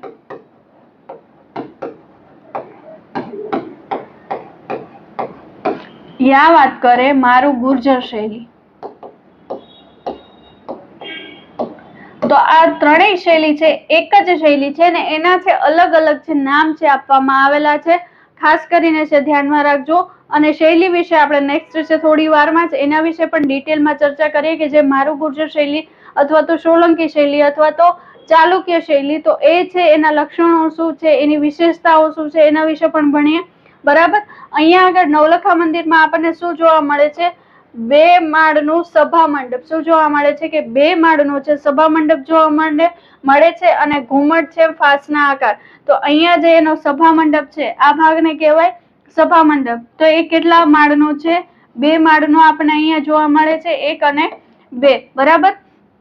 હવે અહીંયા ખાસ ધ્યાન રાખજો, જો પરીક્ષાની અંદર છે તમને મંદિર વિશેની લાક્ષણિકતાઓ કદાચ પ્રશ્નમાં નાખી દે કે નવલખા મંદિર છે એના વિશેની છે લાક્ષણિકતા અથવા તો બાબતો આપેલી છે, એમાંથી સત્ય વિધાન ઓળખીને બતાવો. તો એનો જે આ જે છે કયા આકારનો છે? ફાસનાકાર. એનો જે ઘુમટ છે અથવા તો શિખર કહીએ, બરાબર, તો એ કયા આકારનો છે? એ છે ફાસનાકારનો છે. ખાસ ધ્યાનમાં રાખજો. બરાબર. આ મંદિરને છે ભૂમિલિકા અથવા તો ભભૂત પલ્લીના નામે છે ઓળખવામાં આવે છે. આ બાબત પણ મહત્વની છે કે આને 2 અન્ય કયા નામો આપેલા છે? તો કે ભૂમિલિકા અથવા તો ભભૂતપલ્લી, આ 2 અન્ય નામો છે એને આપવામાં આવેલા છે. તો આ જે બાબત છે નવલખા મંદિર. નવલખા મંદિર આપણને બધાને જ ખબર છે કઈ જગ્યાએ? તો કે દેવભૂમિ દ્વારકા ઘુમલી ખાતે છે આવેલું છે. જેઠવા વંશના જે શાસકો છે એમના દ્વારા છે આનું જે નિર્માણ કરેલું છે. ઓકે. કોને સમર્પિત છે? તો કે ભગવાન સૂર્યને છે સમર્પિત છે. આ પ્રશ્નો પણ પૂછાઈ શકે કે જે નવલખા મંદિર છે તો કયા દેવને અથવા તો કયા ભગવાનને છે સમર્પિત છે? તો ત્યાં આગળ આવશે ભગવાન સૂર્ય છે એમને છે સમર્પિત છે. બરાબર. પછી છે ગુજરાતનું સૌથી જૂનું સૂર્ય મંદિર. બરાબર. ગુજરાતનું સૌથી જૂનું અથવા તો પ્રાચીન સૂર્ય મંદિર વિશે વાત કરે તો ત્યાં આગળ આવશે નવલખા મંદિર. રાઈટ. અને કઈ શૈલીમાં? તો કે મારું ગુર્જર શૈલીમાં. 2 માળનો સભા મંડપ. તો અહીંયા આપણે જોયું કે હા સાચી વાત છે કે જે આ નવલખા મંદિર છે તો 2 માળનો છે સભા મંડપ છે અને છે ઘુમટ ફાસનાકાર. બરાબર. કે એનો ઘુમટ છે તો કેવો? તો કે ઘુમટ છે ફાસનાકાર છે. અને આ મંદિર ભૂમિલિકા કે ભભૂતપલ્લીના નામે ઓળખાય છે. તો અન્ય નામ એના કયા છે? ભૂમિલિકા અથવા તો ભભૂતપલ્લી. ઓકે. ત્યારબાદ છે નેક્સ્ટ આપણે વાત કરીએ. પછી છે હજી નવલખા મંદિર વિશે જ આપણે વધારે ડિટેલ જોઈએ તો ભદ્ર ગવાક્ષોની નીચે સામ સામે સૂંઢ વીંટળાયેલા હાથી યુગ્મ. બરાબર. કે અહીંયા છે જોવા મળશે જે ભદ્ર ગવાક્ષો છે મંદિરની અંદરની રચના જોશો તો કે ભદ્ર ગવાક્ષો એટલે ગર્ભગૃહની બહારનું જે સ્થાપત્ય છે ત્યાં આગળ છે આપણે શું જોવા મળશે કે ત્યાં આગળ આપણને છે 2 હાથી યુગ્મ છે સામસામે સૂંઢ વીંટળાયેલા, તો એ પણ છે આપણને જોવા મળે છે. બરાબર. પછી છે સૌપ્રથમ આની નોંધ છે કોણે લીધી હતી? તો કે બર્જેસે સૌપ્રથમ છે આની નોંધ છે લીધી હતી. બરાબર. એન્ટિક્વિટીઝ ઓફ કાઠિયાવાડમાં લેવામાં આવ્યા બાદ છે પ્રચલિત બન્યું. તો કે જે ડોક્ટર બર્જેસ છે એમના દ્વારા સૌપ્રથમ એન્ટિક્વિટીઝ ઓફ કાઠિયાવાડ એની જે રચના હતી એના અંદર છે એને એની નોંધ લીધી અને ત્યારબાદ છે નવલખા મંદિર છે પ્રચલિત થયું હતું. ઓકે, તો નવલખા મંદિર વિશેની આપણે મહત્વની છે બાબતો જોઈ. ત્યાર પછી છે આપણે જોઈએ કે સોલંકી કાલીન સ્થાપત્યો કે જે પરીક્ષા લક્ષી ખૂબ મહત્વના છે. ઘણા બધા પ્રશ્નો છે આપણને એના અંદરથી છે જોવા મળે છે. હવે અહીંયા છે મારે તમને વાત કરવી છે કે જે સોલંકી કાલીન સ્થાપત્ય છે, તો સૌ પ્રથમ છે સોલંકી કાલીન સ્થાપત્યની અંદર આપણે શું જોવા મળે છે કે એ જે સ્થાપત્ય હોય છે કઈ શૈલીમાં હોય છે, તો સોલંકી શૈલી અથવા તો એને તમે ચાલુક્ય શૈલી કહો તો પણ એને તમે મારું ગુર્જર શૈલી તરીકે ઓળખાવો તો પણ બરાબર. તો ત્રણેય નામ છે એક જ શૈલીના છે. હવે છે મારે તમને શૈલી બાબતે થોડીક ડિટેલ આપવી છે. તો પેલી વસ્તુ આપણે જોઈએ તો જ્યારે તમે ગુજરાતની અંદર છે સ્થાપત્ય કલા અથવા તો વાસ્તુકલા તમે ભણો તો જે આપણે ઉત્તર ભારત છે બરાબર, ઉત્તર ભારતની અંદર જે આપણે જે શૈલીના મંદિરો જોવા મળે છે બરાબર, એ મુખ્યત્વે કઈ શૈલી છે તો કે એ છે નાગર શૈલી. અને છે દક્ષિણ ભારતમાં સ્થાપત્યની જે રચના જોવા મળે છે બરાબર, તો એ મુખ્યત્વે શૈલી કઈ છે? દ્રવિડ શૈલી. બરાબર, આ છે મુખ્ય શૈલી છે બંને ઉત્તર ભારતની અને દક્ષિણ ભારતની. અને એની છે પેટા શૈલીઓ છે, તો એ પેટા શૈલીઓ એના અંદરમાં આવે છે ને એના છે અલગ અલગ છે. ઉત્તર ભારતની અંદર છે સ્થાપત્ય જોવા મળે, એવી જ રીતે દક્ષિણ ભારતમાં મુખ્યત્વે છે દ્રવિડ શૈલી અને દ્રવિડ શૈલીની પેટા શૈલીઓ, અને ત્યારબાદ છે એની પેટા શૈલીઓના અંદર છે એના બાંધકામો સ્થાપત્ય છે આપણને જોવા મળે. હવે આપણે છે વારે વારે છે આપણે ગુજરાતનો જે સ્થાપત્ય કલા ભણીએ તો વારે વારે છે આપણને છે એક શબ્દ શૈલીમાં જોવા મળે છે ચાલુક્ય શૈલી અથવા તો સોલંકી શૈલી, અને મોટા ભાગના આપણા સ્થાપત્યો છે એ જ શૈલીમાં છે બનેલા છે. ઓકે, તો હવે છે સોલંકી શૈલી અથવા તો જે ચાલુક્ય શૈલી છે એના વિશે હું તમને વાત કરું બરાબર.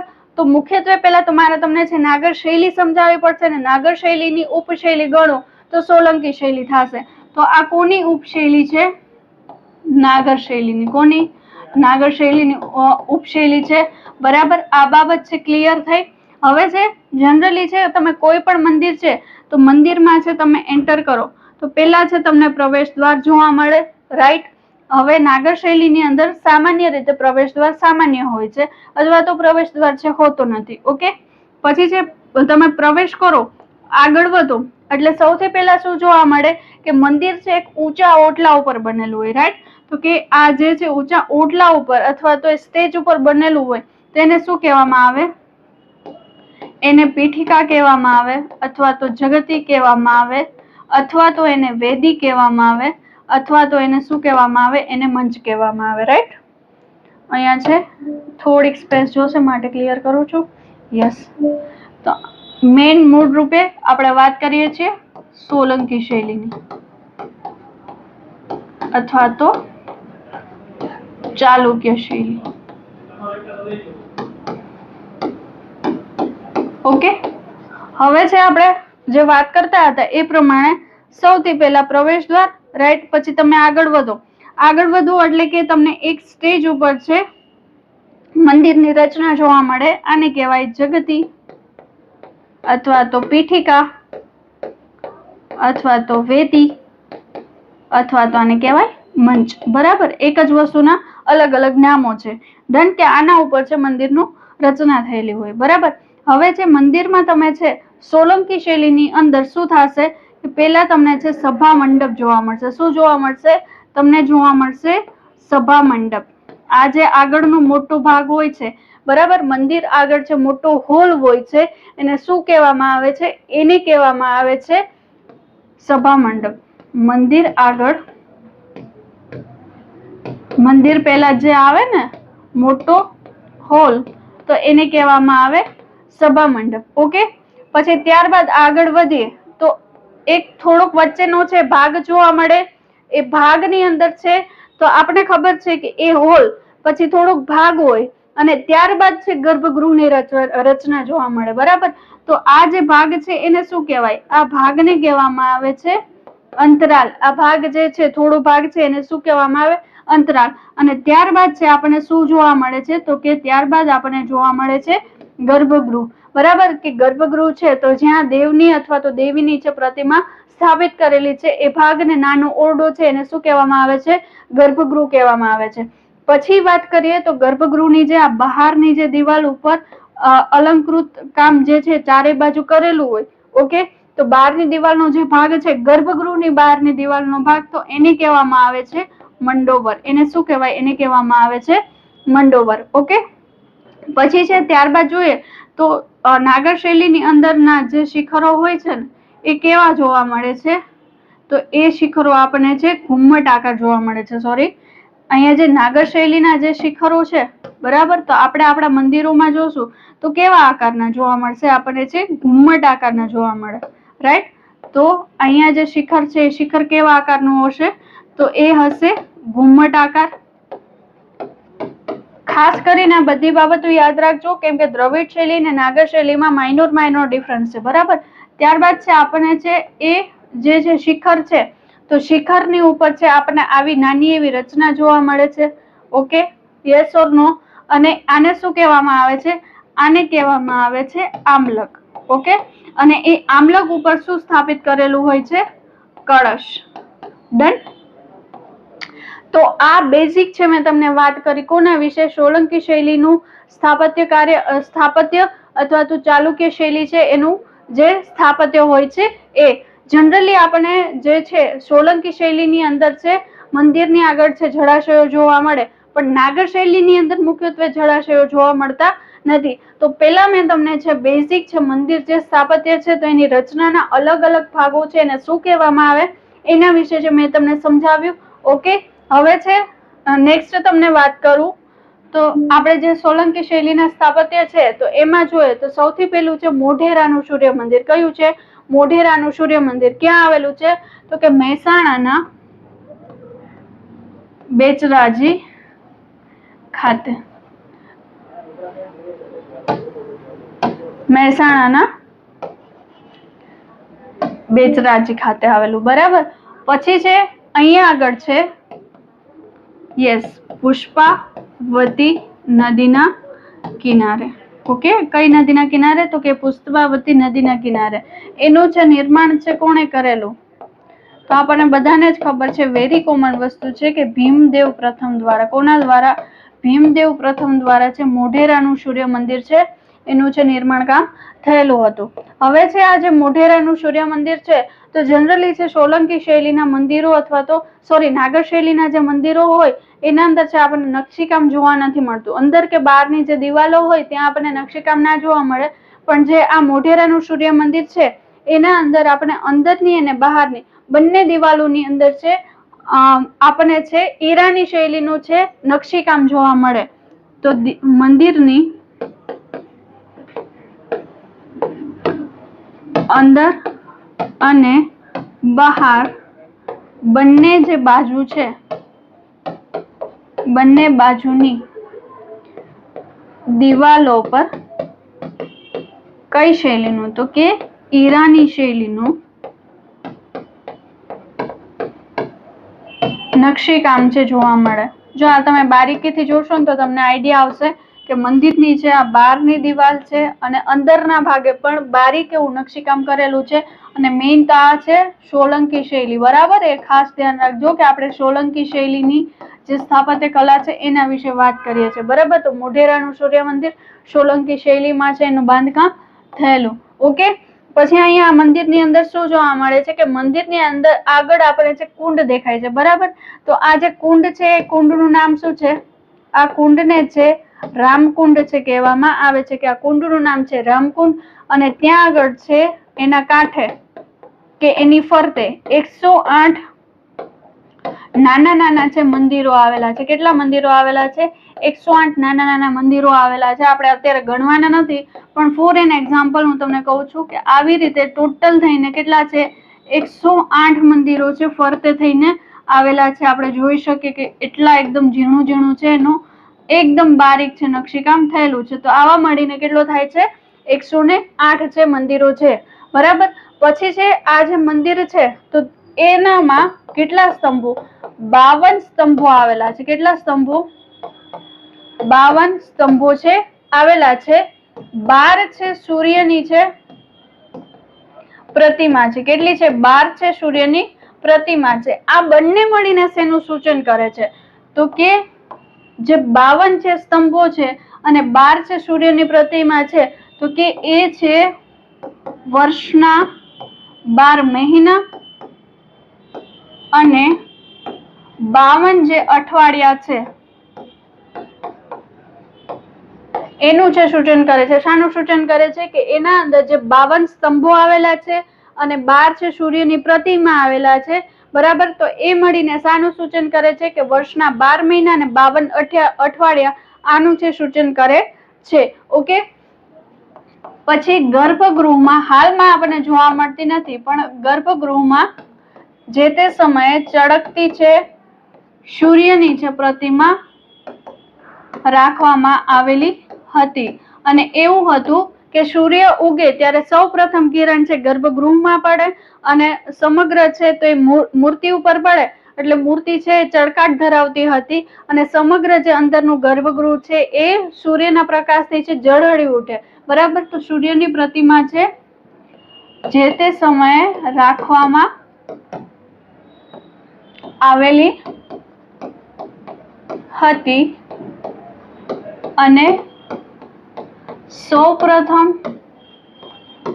સૂર્યના કિરણો છે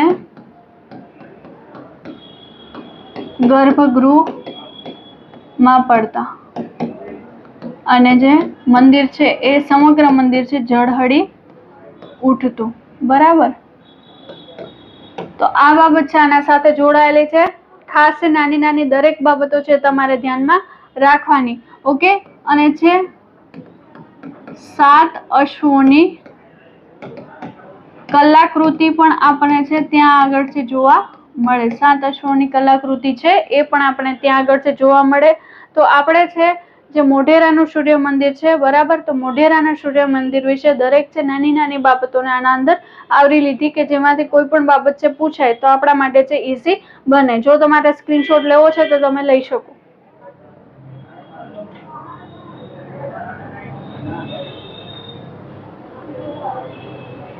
ડન.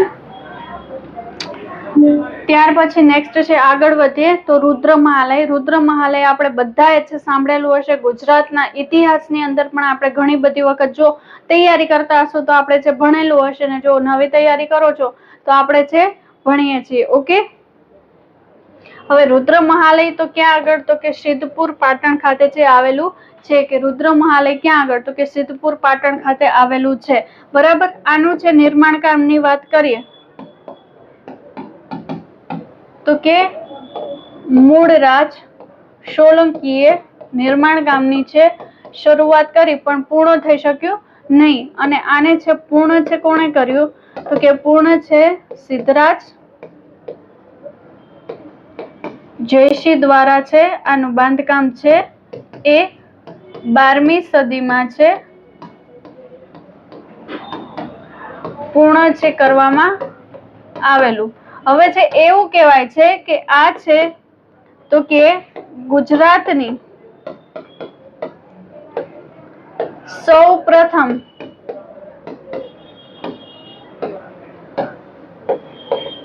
બહુમાળી ઇમારત તરીકે છે એને ઓળખવામાં આવે. અને હાલમાં આપણને છે તો કે 2 માળ અને 150 ફૂટ ઊંચો સ્તંભ છે એ 150 ફૂટ ઊંચો સ્તંભ છે આપણને આના અંદર છે જોવા મળે છે. ઓકે.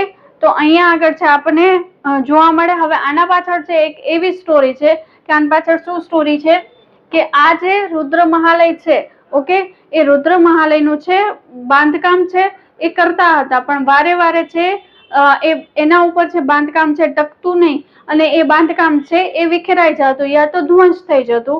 તો જે મોટરાજ સોલંકી છે એમના જે દરબારના વિદ્વાન હતા અથવા તો જ્યોતિષ હતા એમને છે વાત કરી કે શા માટે છે આવું બને છે કે આ જે બાંધકામ છે એ ટકતું નથી અને આનું બાંધકામ છે પૂર્ણ નથી થતું.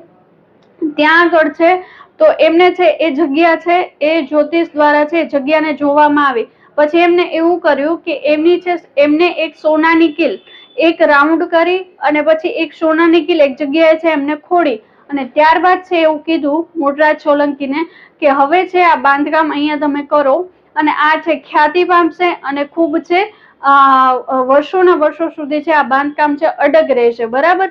પણ એમને છે મનમાં અને એમને એવી વાત કરી હતી કે અહીંયાથી આ કિલ છે તમે ના હટાવતા કે આ કિલ છે અહીંયા આગળથી ના ઉપાડતા. પણ એમને મનમાં એવી શંકા ગઈ કે એવું તો શું છે આના અંદર કે જેના લીધે છે આ બાંધકામ આ જગ્યાએ છે એમને કિલ ખોડી છે અને છે આ જગ્યાએ જ બાંધકામ ટકી રહેશે કેમ કે ઘણા સમયથી બાંધકામ છે થતું નહોતું. રાઈટ. તો પછી એમને છે એમની જે આજ્ઞા હતી એનું ઉલ્લંઘન કર્યું. તો એમને જોયું કે જયારે કિલ હટાવીને જોઈ તો એમને જોયું કે એક જે છે નાગ છે. બરાબર. તો નાગની ઉપર છે કિલ ખોડવામાં આવી હતી અને જે એ કિલ ખોડી એટલે એ જે નાગ છે એ ત્યાંથી મુક્ત થયો અને એના જે માથા ઉપર ખોડવામાં આવી હતી એટલે એમના જે શરીરે પણ એ છે નાગના છે લોહીના છાંટા ઉડ્યા અને ત્યારે છે એમને શ્રાપ આપ્યો કે તમે મારી વિદ્યા ઉપર છે શંકા કરી છે. હવે ક્યારેય પણ તમારું જે આ બાંધકામ છે એ બાંધકામ તમારું ક્યારેય પણ પૂર્ણ નહીં થાય અને જો એ બાંધકામ પૂરું પણ થશે તો પણ છે અડીખમ ઊભું નહીં રહી શકે. એ હંમેશા છે ખંડિત થઈ શકશે. તો ત્યાર પછી ઘણી વખત છે એના વિશે છે બાંધકામ છે એ કરવાની ટ્રાય કરી હતી, કોશિશ કરી, પણ એ બાંધકામ છે પૂર્ણ થઈ શક્યું નહીં અને જો પૂર્ણ પણ થાય તો પણ છે ખંડિત થઈ જતું. છેલ્લે છે અલાઉદ્દીન ખિલજી દ્વારા એને છે ધ્વંસ છે કરવામાં આવેલું. કોના દ્વારા? અલાઉદ્દીન ખિલજી દ્વારા છે એને છે ધ્વંસ કરવામાં આવેલું. તો આવી કઈક વાત છે એ આના સાથે છે જોડાયેલી છે. ઓકે. ત્યાર પછી છે નેક્સ્ટ વાત કરીએ તો નેક્સ્ટ વાત છે સહસ્ત્રલિંગ તળાવ. સહસ્ત્રલિંગ તળાવ તો આપણે બધાને જ ખબર છે કે સહસ્ત્રલિંગ તળાવ છે પાટણ ખાતે આવેલું છે. રાઈટ. અને કોના દ્વારા? તો કે સિદ્ધરાજ જયસિંહ દ્વારા છે સહસ્ત્રલિંગ છે એ બાંધકામ કરવામાં આવેલું હતું. ઓકે. હવે અહીંયા આપણને છે જોવા મળે છે કે આ જે સહસ્ત્રલિંગ તળાવ છે તો એની મધ્યમાં કોનું મંદિર છે? તો કે વિંધ્યવાસિની જે દેવી છે. બરાબર. વિંધ્યવાસિની દેવીનું છે મંદિર છે અહીંયા આગળ છે જોવા મળે. ઓકે. હવે છે બીજી બાબત એ કે અહીંયા છે જસમા ઓઢણ અને વીર મેઘમાયો આ બંનેની છે વાત છે આ તળાવ સાથે જોડાયેલી છે. ઓકે. આ તળાવ સાથે જોડાયેલી બાબત છે. હવે અહીંયા આગળ છે શું બાબત છે જોડાયેલી છે કે જ્યારે છે આ તળાવ છે તો એનું સમારકામ છે જ્યારે ચાલુ હતું. બરાબર. તો એ સમયે સિદ્ધરાજ જયસિંહ દ્વારા છે એનું કાર્ય છે કરવામાં આવ્યું હતું અને એ સમયે છે જસમા ઓઢણ નામની છે ધોબણ સ્ત્રી છે ત્યાં આગળ છે કપડા ધોવા માટે આવે છે અને છે એ જે વિધવા સ્ત્રી હતી અને દેખાવે ખૂબ જે છે રૂપાળી સ્ત્રી હતી. તો એ સમયે સિદ્ધરાજ જયસિંહની છે નજર એના પર પડે છે અને એ છે થોડા સમય માટે ચલિત થાય છે ત્યારે એ એમનો હાથ પકડી લે છે. ત્યારે જસમા ઓઢણ છે આવેશમાં આવીને એમને શ્રાપ આપે છે કે હું એક પતિવ્રતા સ્ત્રી છું અને તમે મારા સાથે છે આ વસ્તુ કરી. ક્યારેય પણ છે તમારું છે આ સહસ્ત્રલિંગ તળાવ છે તો એના અંદર ક્યારેય પણ પાણી છે ટકી નહીં શકે. આવો છે એને અભિશ્રાપ આપવામાં આવ્યો અને ત્યારબાદ છે ક્યારે પણ ગમે એટલું કાર્ય છે પૂર્ણ કરે પણ ત્યાં પાણી રહેતું નહીં. પછી છે એમનો છે આનો ઉકેલ છે પોતાના વિદ્વાન પાસેથી લીધો કે આમનો ઉકેલ શું કરવો. ત્યારે એમને કહ્યું કે તમે કોઈ 32 લક્ષણા છે પુરુષ છે જો એ બલિ આપે. બરાબર. તો છે અહીંયા આગળ ફરીથી છે પાણી ટકશે. તો ત્યારે છે વીર મેઘમાયો કે જે 32 લક્ષણા પુરુષ તરીકે છે ગણાતા હતા અને એમને છે પોતાનું છે બલિદાન છે તળાવના પાણી માટેથી આપ્યું, પ્રજાના કલ્યાણ માટેથી આપ્યું અને ત્યારથી છે પાણી છે તળાવમાં રહેવા લાગ્યું. બરાબર. તો વીર મેઘમાયો મંદિર પણ આ જગ્યાએ છે બાંધવામાં આવેલું છે. તો આ બાબત પણ ખાસ છે આપણે છે ધ્યાનમાં રાખવાની બને. ઓકે, જો તમારે સ્ક્રીનશોટ લેવો છે તો તમે લઈ શકો છો.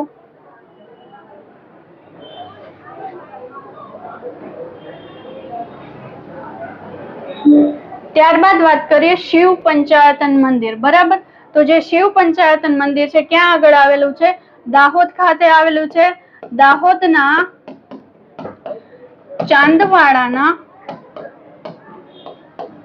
બાવકા ગામ ખાતે આવેલું છે. કોના શાસનકાળ દરમિયાન? તો કે છે ભીમદેવ બીજાના શાસનકાળ દરમિયાન એનું છે બાંધકામ કરવામાં આવેલું, કે ભીમદેવ બીજાના શાસનકાળ દરમિયાન એનું બાંધકામ થયેલું છે. કઈ શૈલીમાં? તો શૈલી આવશે મારુ ગુર્જર શૈલી, જે આપણને બધાને જ ખબર છે કે મારુ ગુર્જર શૈલીમાં છે એનું જે આપણે ભણ્યા મારુ ગુર્જર શૈલી હમણાં જ ભણ્યા, બરાબર, એ મારુ ગુર્જર શૈલીની અંદર છે એનું બાંધકામ થયેલું. આ મંદિર છે કેવું છે? તો કે પૂર્વાભિમુખ. કયું છે? પૂર્વાભિમુખ છે. બરાબર, પૂર્વ બાજુ એનું છે મુખ આવેલું છે. અને છે ત્યાં આગળ આપણને આ જે મંદિર છે એને છે ગુજરાતના ખજુરાહો તરીકે ઓળખવામાં આવે છે. જો આવો પ્રશ્ન પૂછે તો પણ છે ખાસ ધ્યાનમાં રાખજો કે ગુજરાતના ખજુરાહો તરીકે કયા મંદિરને ઓળખવામાં આવે છે? તો ત્યાં આગળ આવશે શિવ પંચાયતન મંદિર. બીકોઝ અહીંયા જે મંદિર છે તો મંદિરની બહારની જે દિવાલો છે તો એ દિવાલોમાં ખજુરાહોના મંદિરની જેમ જ આપણને છે કામુક શૈલીની આકૃતિઓ કંડારેલી જોવા મળે છે. બરાબર, તો આ છે શિવ પંચાયતન મંદિર દાહોદનું, કે જેના વિશે છે આપણે છે વાત કરવી. સ્ક્રીનશોટ લેવો હોય તો તમે લઈ શકો છો. ત્યારબાદ વાત કરીએ ગળતેશ્વર મંદિર. બરાબર, તો જે ગળતેશ્વર મંદિર છે તો ક્યાં આગળ? કે ખેડા જિલ્લામાં આવેલું છે. ખેડામાં ગળતેશ્વર ખાતે કઈ જગ્યાએ? તો કે મહી નદીના કિનારે છે ગળતેશ્વર મંદિર છે આવેલું છે. બરાબર, અને છે અહીંયા આગળ તો કે મહી અને ગોમતી, કઈ બે નદીઓ? તો કે મહી અને ગોમતી નદી છે એનું છે અહીંયા આગળ છે સંગમ થાય છે. અને બીજું એ કે હોળી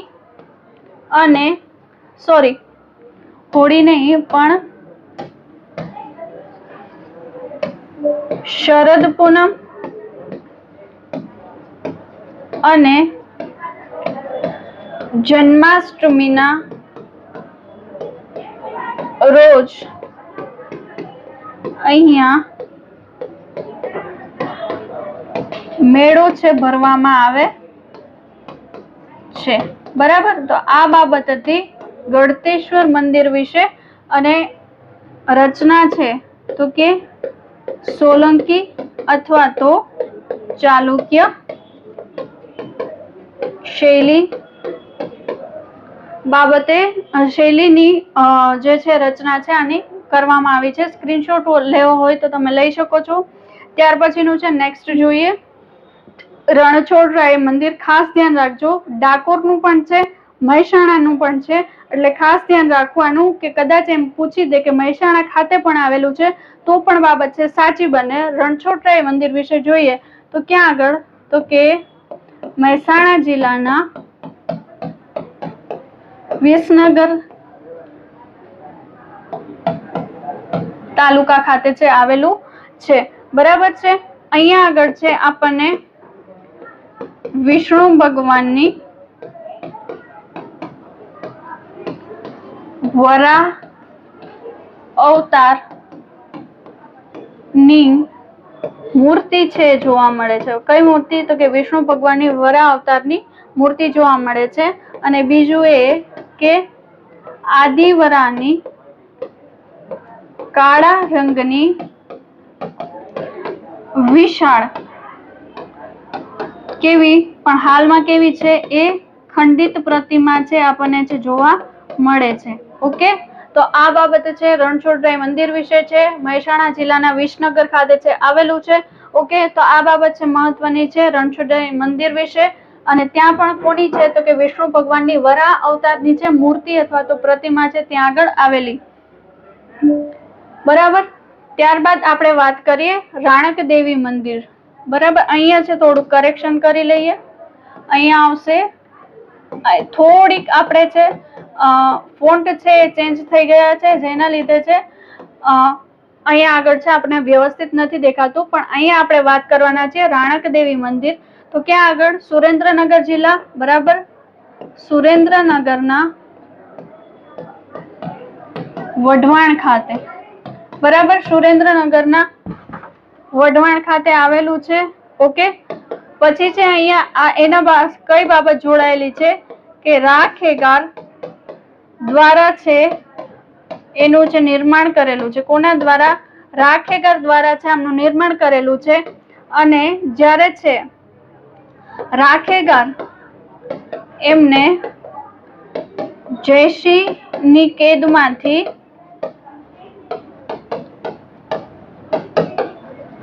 છોડાવીને પરત લાવી રહ્યા હતા ત્યારે રસ્તામાં જ એવો વઢવાણ ખાતે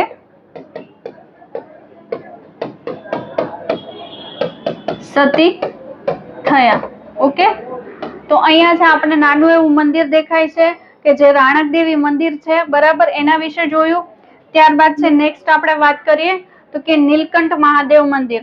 બરાબર, તો નીલકંઠ મહાદેવ મંદિર તો કે સાબરકાંઠાના ખેડબ્રહ્મા તાલુકાના પોશીના ખાતે નીલકંઠ મહાદેવ મંદિર આવેલું છે.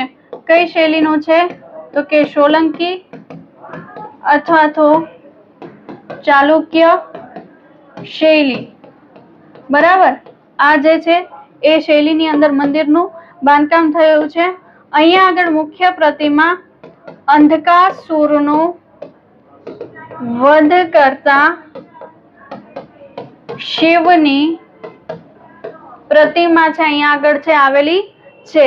બરાબર, તો એ બાબત છે ધ્યાનમાં રાખવાની. ઓકે, ત્યાર પછી છે આપણે નેક્સ્ટ વાત કરીએ તો નેક્સ્ટ છે લીંબોજી માતા મંદિર.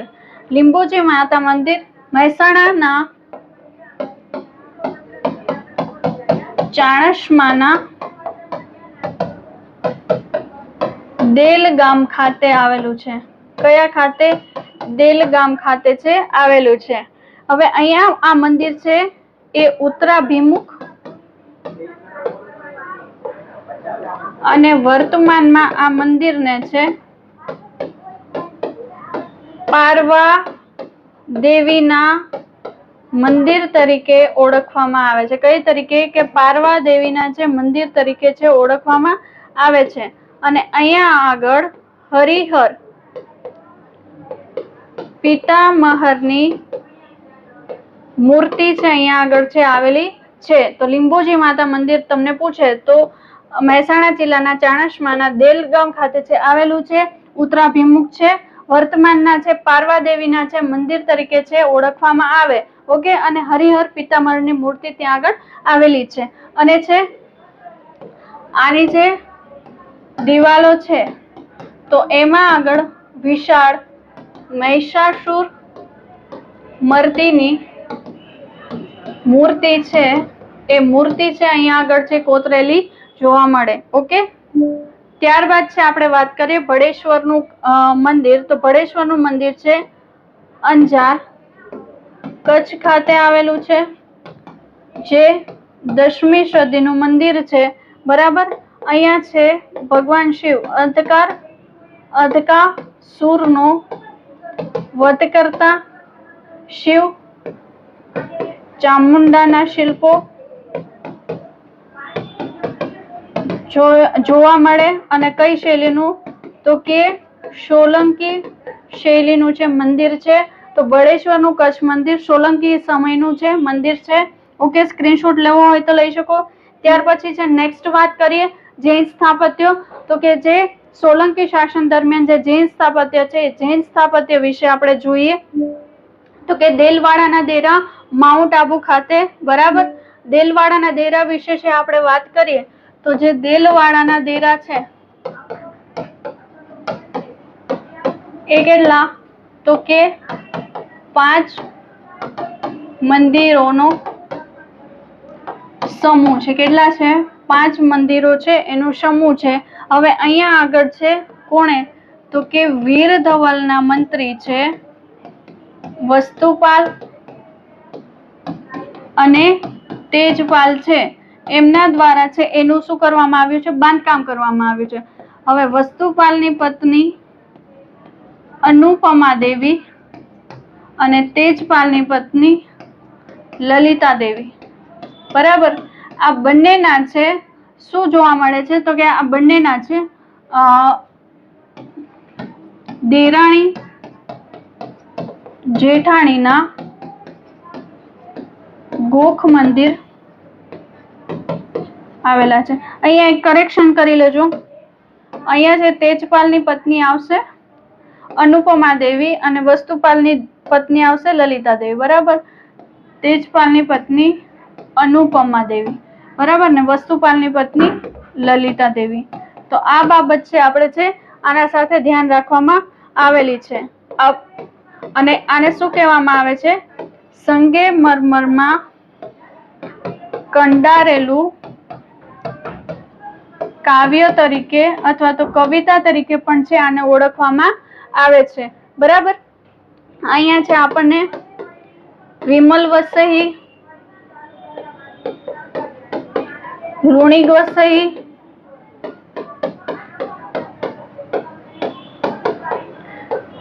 પીતલહર વસઈ,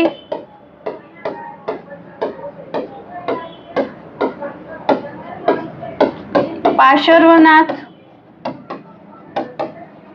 અને મહાવીર સ્વામી, આ પાંચેયના જે મંદિરો જોવા મળે છે, જેથી આને શું કહેવાય છે? 5 મંદિરોનું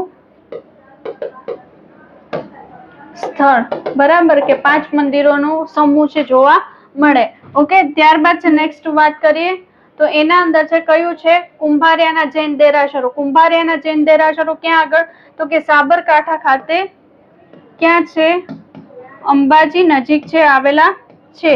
આ પણ છે કેટલા તો કે અહીંયા છે 5 દેરાસરોનો સમૂહ છે. કેટલાનો છે? 5 દેરાસરોનો સમૂહ છે. ઓકે. 5 દેરાસરોની અંદર કોના કોના છે તો ત્યાં આગળ છે આપણે નેમિનાથ, પાશર્વનાથ, શંભોનાથ, શાંતિનાથ અને મહાવીર સ્વામી. ઓકે. આ પાંચેયના છે આપણને દેરાસરો જોવા મળે છે. સૌથી મોટું કોનું છે તો કે સૌથી મોટું નેમિનાથનું છે દેરાસર જોવા મળે છે. ઓકે. તો આ બાબત છે કુંભારિયાના જૈન દેરાસરો માટેની છે. પછી એનું નિર્માણ જોઈએ. ભીમદેવ પેલાના મંત્રી વિમલ શાહ દ્વારા છે કરવામાં આવેલું હતું. તો આ બાબતો છે કોના સાથે તો કે કુંભારિયાના જૈન દેરાસરો છે એના સાથે છે જોડાયેલી. ત્યાર પછી છે નેક્સ્ટ વાત કરીએ પંચાશર જૈન દેરાસર, બરાબર. તો જે પંચાશર જૈન દેરાસર છે તો ત્યાં આગળ છે 5 જિનાલય, બરાબર. પંચાશર જૈન દેરાસર તો કે 5 જિનાલય અને છે આનું બાંધકામ વનરાજ ચાવડા દ્વારા કરવામાં આવેલું. અને આ મંદિરની અંદર નજીકમાં આપણે શું જોવા મળે છે?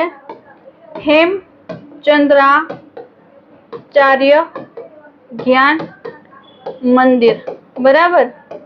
ઓકે. અને છે આનું નવનિર્માણ કોના દ્વારા તો કે પ્રભાશંકર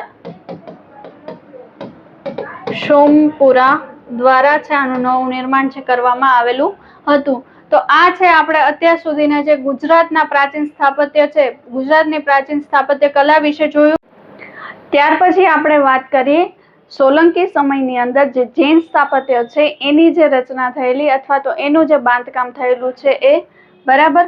તો એમાં આપણે જોઈએ દેલવાડાના દેરા. સૌથી પહેલું છે આપણે વાત કરીશું દેલવાડાના દેરા. તો ક્યાં ખાતે આવેલા છે? માઉન્ટ આબુ ખાતે આવેલા છે, બરાબર. જોઈ શકીએ કે સરસ મજાની એવી છે, એની અંદર કોતરણી છે, કલા કારીગરીનો ઉત્કૃષ્ટ નમૂનો છે.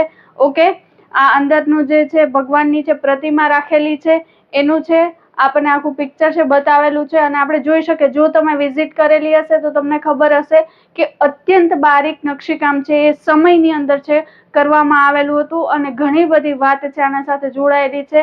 એવું કહેવામાં આવે કે સંગેમરમરમાં કંડારેલી કવિતા તરીકેનું છે બિરુદ પણ એને છે આપવામાં આવેલું છે, બરાબર. તો જોઈએ આપણે એના વિશે, દેલવાડાના દેરાસરો વિશે. જે દેલવાડાના દેરા છે, બરાબર, તો એ ક્યાં ખાતે આવેલા છે? કે દેલવાડાના દેરા માઉન્ટ આબુ રાજસ્થાનમાં છે આવેલા છે. હવે છે આનું છે નિર્માણ કોણે કરાવેલું હતું? તો કે આનું નિર્માણ છે વીર ધવલના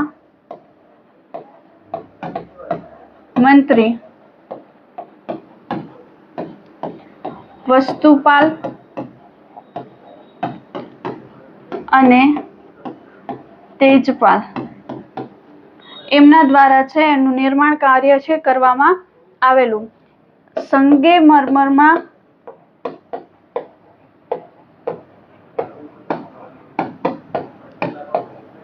કંડારેલી કવિતા તરીકેનું બિરુદ પણ છે આને છે આપવામાં આવ્યું છે. બીજી વાત કરીએ તો અહીંયા આગળ છે પિત્તલહર મંદિર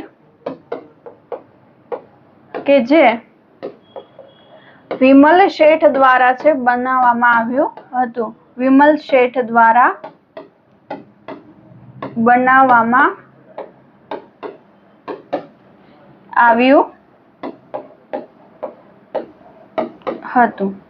ઓકે, અહીંયા આગળ છે જે પિત્તલહર મંદિર છે તો એમાં છે આપણને આદિશ્વર ભગવાનની 108 મણની પિત્તળની પ્રતિમા છે જોવા મળે છે, બરાબર. આ જે પ્રતિમા છે તો કે એ મંત્રી સદર અને ગદર દ્વારા, કોના દ્વારા? કે જે વિમલ શેઠ છે, બરાબર. તો એમના છે મંત્રી સદર અને ગદર દ્વારા નિર્માણ છે કરવામાં આવી. હવે જે દેલવાડાના દેરા છે ત્યાં આગળ આપણને છે 5 મંદિરોનું છે સંકુલ જોવા મળે છે. કેટલા મંદિરોનું? 5 મંદિરોનું સંકુલ છે ત્યાં આગળ છે આપણને જોવા મળે છે. તો એ 5 મંદિરની અંદર આપણને વિમલ વસઈ, લુણીગ વસઈ, પિત્તલહર વસઈ, પાર્શ્વનાથ અને મહાવીર સ્વામી, બરાબર. તો અહીંયા આગળ છે આપણને છે 5 મંદિરોનું છે સંકુલ જોવા મળે છે. બીજી વસ્તુ એ કે વસ્તુપાલ અને તેજપાલના જે પત્ની છે, બરાબર. તો વસ્તુપાલ અને તેજપાલના પત્ની અનુપમા દેવી અને વસ્તુપાલના પત્ની લલિતા દેવી. ઓકે, તો એમના છે દેરાણી જેઠાણીના ગોખા આવેલા છે. શું આવેલું છે? દેરાણી જેઠાણી ગોખ આવેલા છે. બરાબર. કોના છે? તો કે લલિતા દેવી અને અનુપમા દેવી. જે અહીંયા આગળ લખી દઉં તમને ફરીથી. વસ્તુપાલ અને તેજપાલના પત્ની. ઓકે, તો આ બાબત છે ખાસ ધ્યાનમાં રાખવાની કે આવી બધી બાબતો છે દેલવાડાના દેરા સાથે છે જોડાયેલી છે. ઓકે, અને સરસ એવું છે એનું બાંધકામ કરેલું છે. એટલું બારીક નકશીકામ જો તમે જોયું હશે તો તમને આઈડિયા આવશે કે ખૂબ જ બારીક છે નકશીકામ છે એના અંદર છે કરવામાં આવેલું છે. ઓકે,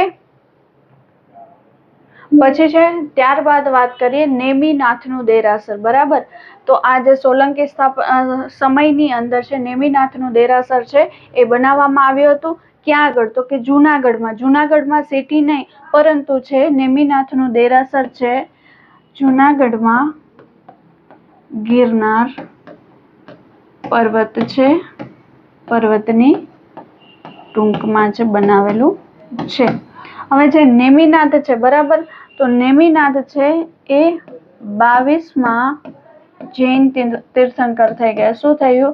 22માં જૈન તીર્થંકર થઈ ગયા. ઓકે, અને એમનું છે ત્યાં આગળ છે દેરાસર છે આવેલું છે. હવે છે અહીંયા આગળ છે આપણે છે અન્ય દેરાસર પણ જોવા મળે છે. બરાબર.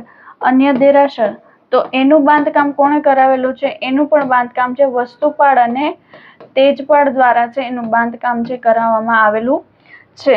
ઓકે, અહીંયા આગળ છે આપણે શું જોવા મળે છે? તો કે ઋષભદેવની આસનસ્થ, બરાબર, આસનસ્થ પ્રતિમા છે અહીંયા આગળ જોવા મળે છે, જેને જૈનો દ્વારા અદબજી દાદા તરીકે છે ઓળખવામાં આવે છે, અથવા તો અદબજી દાદા છે એને કે છે. ઓકે, કે અહીંયા આગળ આપણને શું જોવા મળે છે? તો કે ઋષભદેવ છે, તો ઋષભદેવની છે આસનસ્થ પ્રતિમા છે ત્યાં આગળ છે આવેલી છે. અને જે જૈનો છે તો જૈનો એમને છે અદબજી દાદા તરીકે છે ઓળખે છે. ઓકે, પછી આપણે છે એના વિશે વાત કરીએ તો અહીંયા છે દેરાસર, એના સિવાય છે હાથીકુંડ અને રાજુલની છે ગુફા ત્યાં આગળ છે આવેલી છે. તો આ બધી બાબતો છે આના સાથે સંકળાયેલી છે. અને આપણને છે તો કે ગિરનાર પર્વત ઉપર હિન્દુ, મુસ્લિમ અને જૈન ત્રણેય ધર્મના સ્થાનકો છે જોવા મળે છે.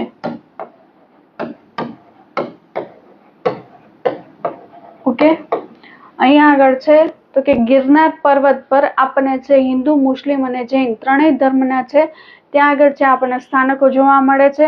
ઓકે, તો નેમિનાથના દેરાસર વિશે છે આપણે મહત્વની જે બધી માહિતી છે એ માહિતી જોઈ કે નેમિનાથનું દેરાસર છે ગિરનાર પર્વતની છે ટૂંકમાં આવેલું છે. નેમિનાથ છે તો જે છે એ 22માં જૈન તીર્થંકર છે. રાઈટ. અને ત્યાં આગળ છે નેમિનાથના દેરાસર સિવાય પણ અન્ય દેરાસરો આવેલા છે જેની અંદર જેનું બાંધકામ છે વસ્તુપાળ અને તેજપાળ દ્વારા કરવામાં આવેલું છે. પછી અહીંયા આગળ છે ઋષભદેવની આસનસ્થ પ્રતિમા છે. બરાબર. તો ત્યાં આગળ છે અદબજી દાદા છે એમની છે ત્યાં ઋષભદેવની જે આસનસ્થ પ્રતિમા છે એને છે જૈનો દ્વારા છે અદબજી દાદા તરીકે છે એને સંબોધન કરવામાં આવે છે. અને દેરાસર, હાથીકુંડ, રાજુલની ગુફા આના સિવાય આ પણ જે સ્થાપત્યો છે ત્યાં આગળ છે આવેલા છે. ઓકે, ત્યાર પછી આપણે વાત કરીએ નેક્સ્ટ વન છે કુંભારિયાના જૈન દેરાસર.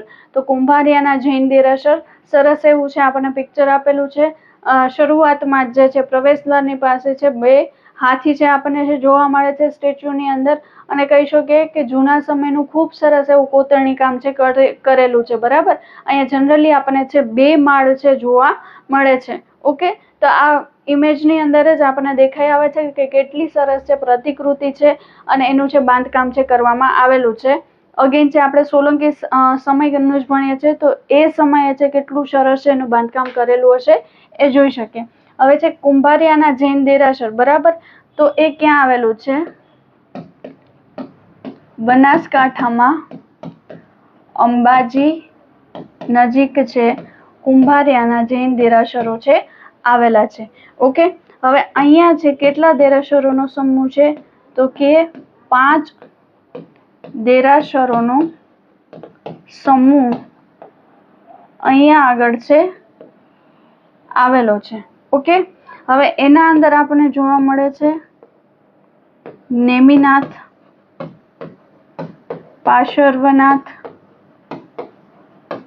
સંભવનાથ,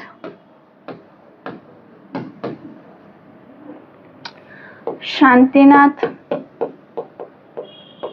અને મહાવીર સ્વામી. બરાબર, કે આ જે છે 5 દેરાસરોનો આપણને સમૂહ જોવા મળે છે કુંભારિયાના જૈન દેરાસરોની અંદર. ત્યાં આગળ કોના કોના જે દેરાસરો છે? તો કે નેમિનાથ, કોનું દેરાસર છે? તો કે નેમિનાથ, પાર્શ્વનાથ, સંભવનાથ, શાંતિનાથ અને મહાવીર સ્વામી. બરાબર, આ 5 જે છે એ એમના છે આપણને છે તીર્થંકરના છે દેરાસર છે જોવા મળે છે. હવે અહીંયા આગળ છે સૌથી મોટું છે કોનું છે? તો કે સૌથી મોટું દેરાસર, સૌથી મોટું દેરાસર છે આપણને છે નેમિનાથનું જોવા મળે છે. કોનું જોવા મળે? સોરી, પાર્શ્વનાથનું જોવા મળે છે. હા, સોરી, સૌથી મોટું દેરાસર આપણને નેમિનાથનું દેરાસર જોવા મળે છે. ઓકે, અહીંયા જોઈ શકીએ કે આપણને અહીંયા પિક્ચરની અંદર જ દેખાય છે કે અલગ અલગ છે દેરાસરોનો છે સમૂહ છે આપણે કહી શકીએ. ઓકે, ત્યાર પછી છે આપણે વાત કરીએ તો એનું જે શિખર છે, બરાબર, એ કોના જેવું છે? તારંગા જૈન દેરાસર જેવું છે. એનું શિખર છે એ શિખર છે કોના જેવું છે? તો કે તારંગા જૈન દેરાસર જેવું છે એનું શિખર છે આપણને છે જોવા મળે છે. હવે છે આનું છે નિર્માણ છે કોના દ્વારા કરવામાં આવેલું? તો કે ભીમદેવના મંત્રી વિમલ શાહ દ્વારા છે એનું છે નિર્માણ છે કરવામાં આવેલું.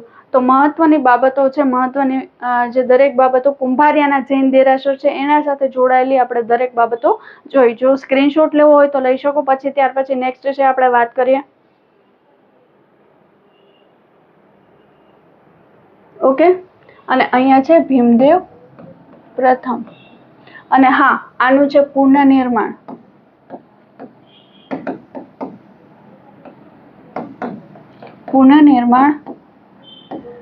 વિજય સેન સુરી દ્વારા કરવામાં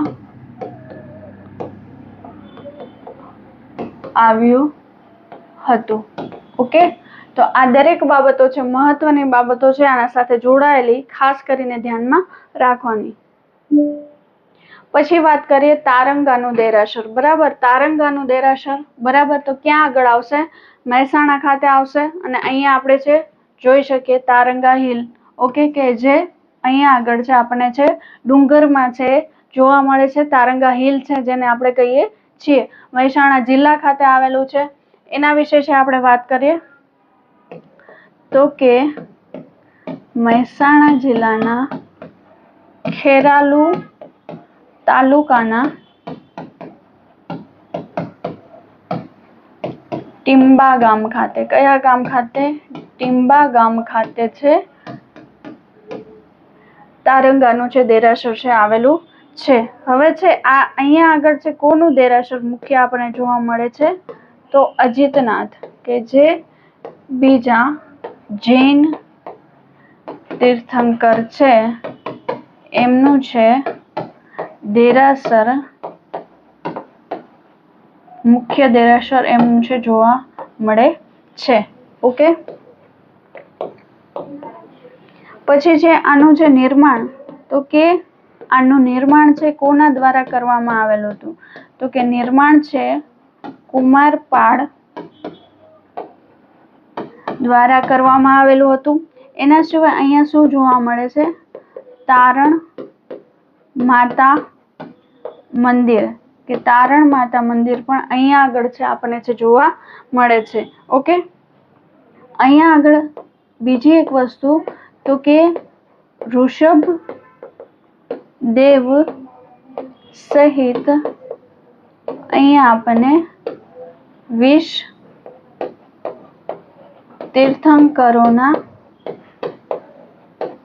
પગલા અંકિત કરેલા જોવા મળે છે. તો આ આપણે મહત્વની બાબત ભણ્યા કોના વિશે? કે તારંગાનું દેરાસર વિશે. ઓકે, અને આના વિશેની જે માહિતી છે તમારે સ્ક્રીનશોટ લેવો હોય તો લઈ શકો. ત્યારબાદ છે આપણે છે નેક્સ્ટ તરફ આગળ વધીએ.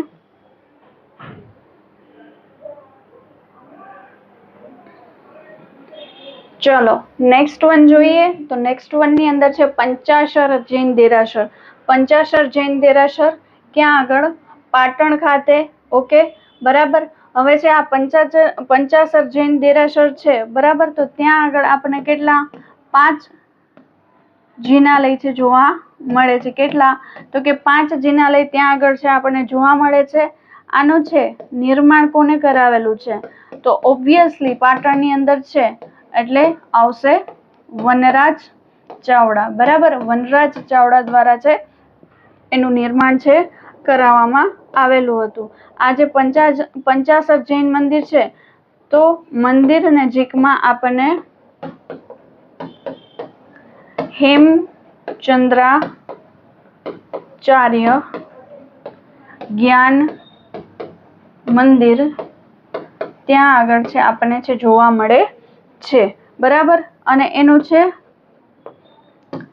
પુનઃ નિર્માણ વિશે વાત કરીએ તો પુનઃનિર્માણ છે કોના દ્વારા કરવામાં આવેલું હતું? તો કે પ્રભાશંકર સોમપુરા. ખાસ છે જો કોઈ પુનઃનિર્માણ છે એનું કરેલું છે તો એ બાબત પણ સાથે સાથે છે ખાસ કરીને આપણે ધ્યાનમાં રાખવી પડે. તો આ છે આપણે પંચાસર જૈન દેરાસર વિશે વાત કરી કે જે પાટણની અંદર આવેલું છે. ઓકે, તો સોલંકી સમયની અંદર આપણે એવું કહી શકીએ કે ત્યાં આગળ છે સોલંકી સમયની અંદર આપણને મહેલો ઓછા જોવા મળે છે, બરાબર. કે મહેલોનું બાંધકામ છે ઓછું જોવા મળે છે, પણ સોલંકી સમયની અંદર છે આપણને વધુ ને વધુ શું જોવા મળે છે?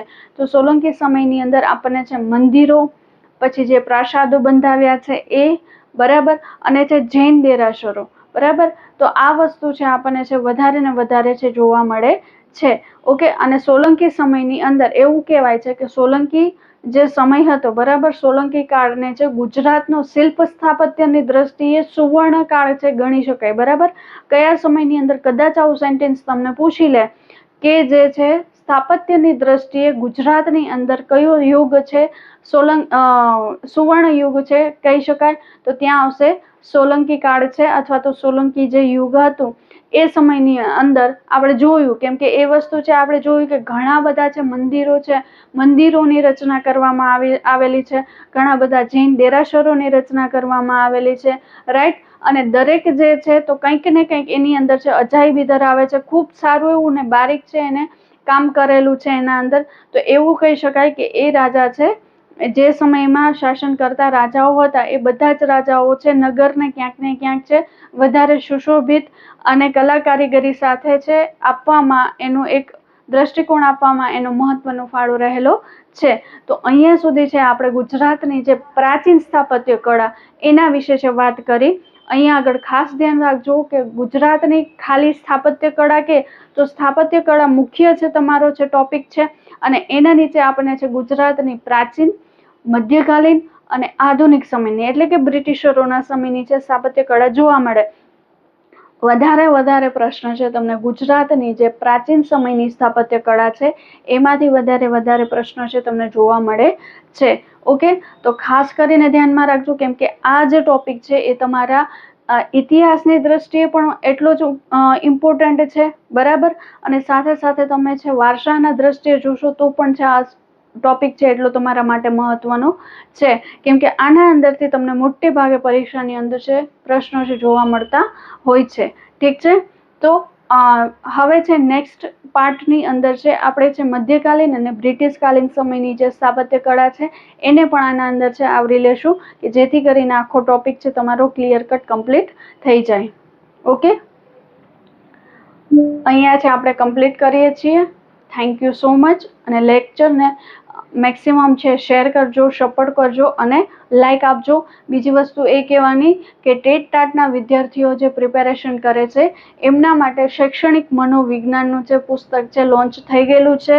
ઓકે, જો તમારે મંગાવવું છે તો ફોન નંબર છે એકલવ્ય એકેડેમીના જે ઓફિશિયલ નંબર છે એ ઓફિશિયલ નંબર ઉપર કોન્ટેક્ટ કરી શકો છો અને તમે તમારી છે બુક છે ઓર્ડર કરી શકો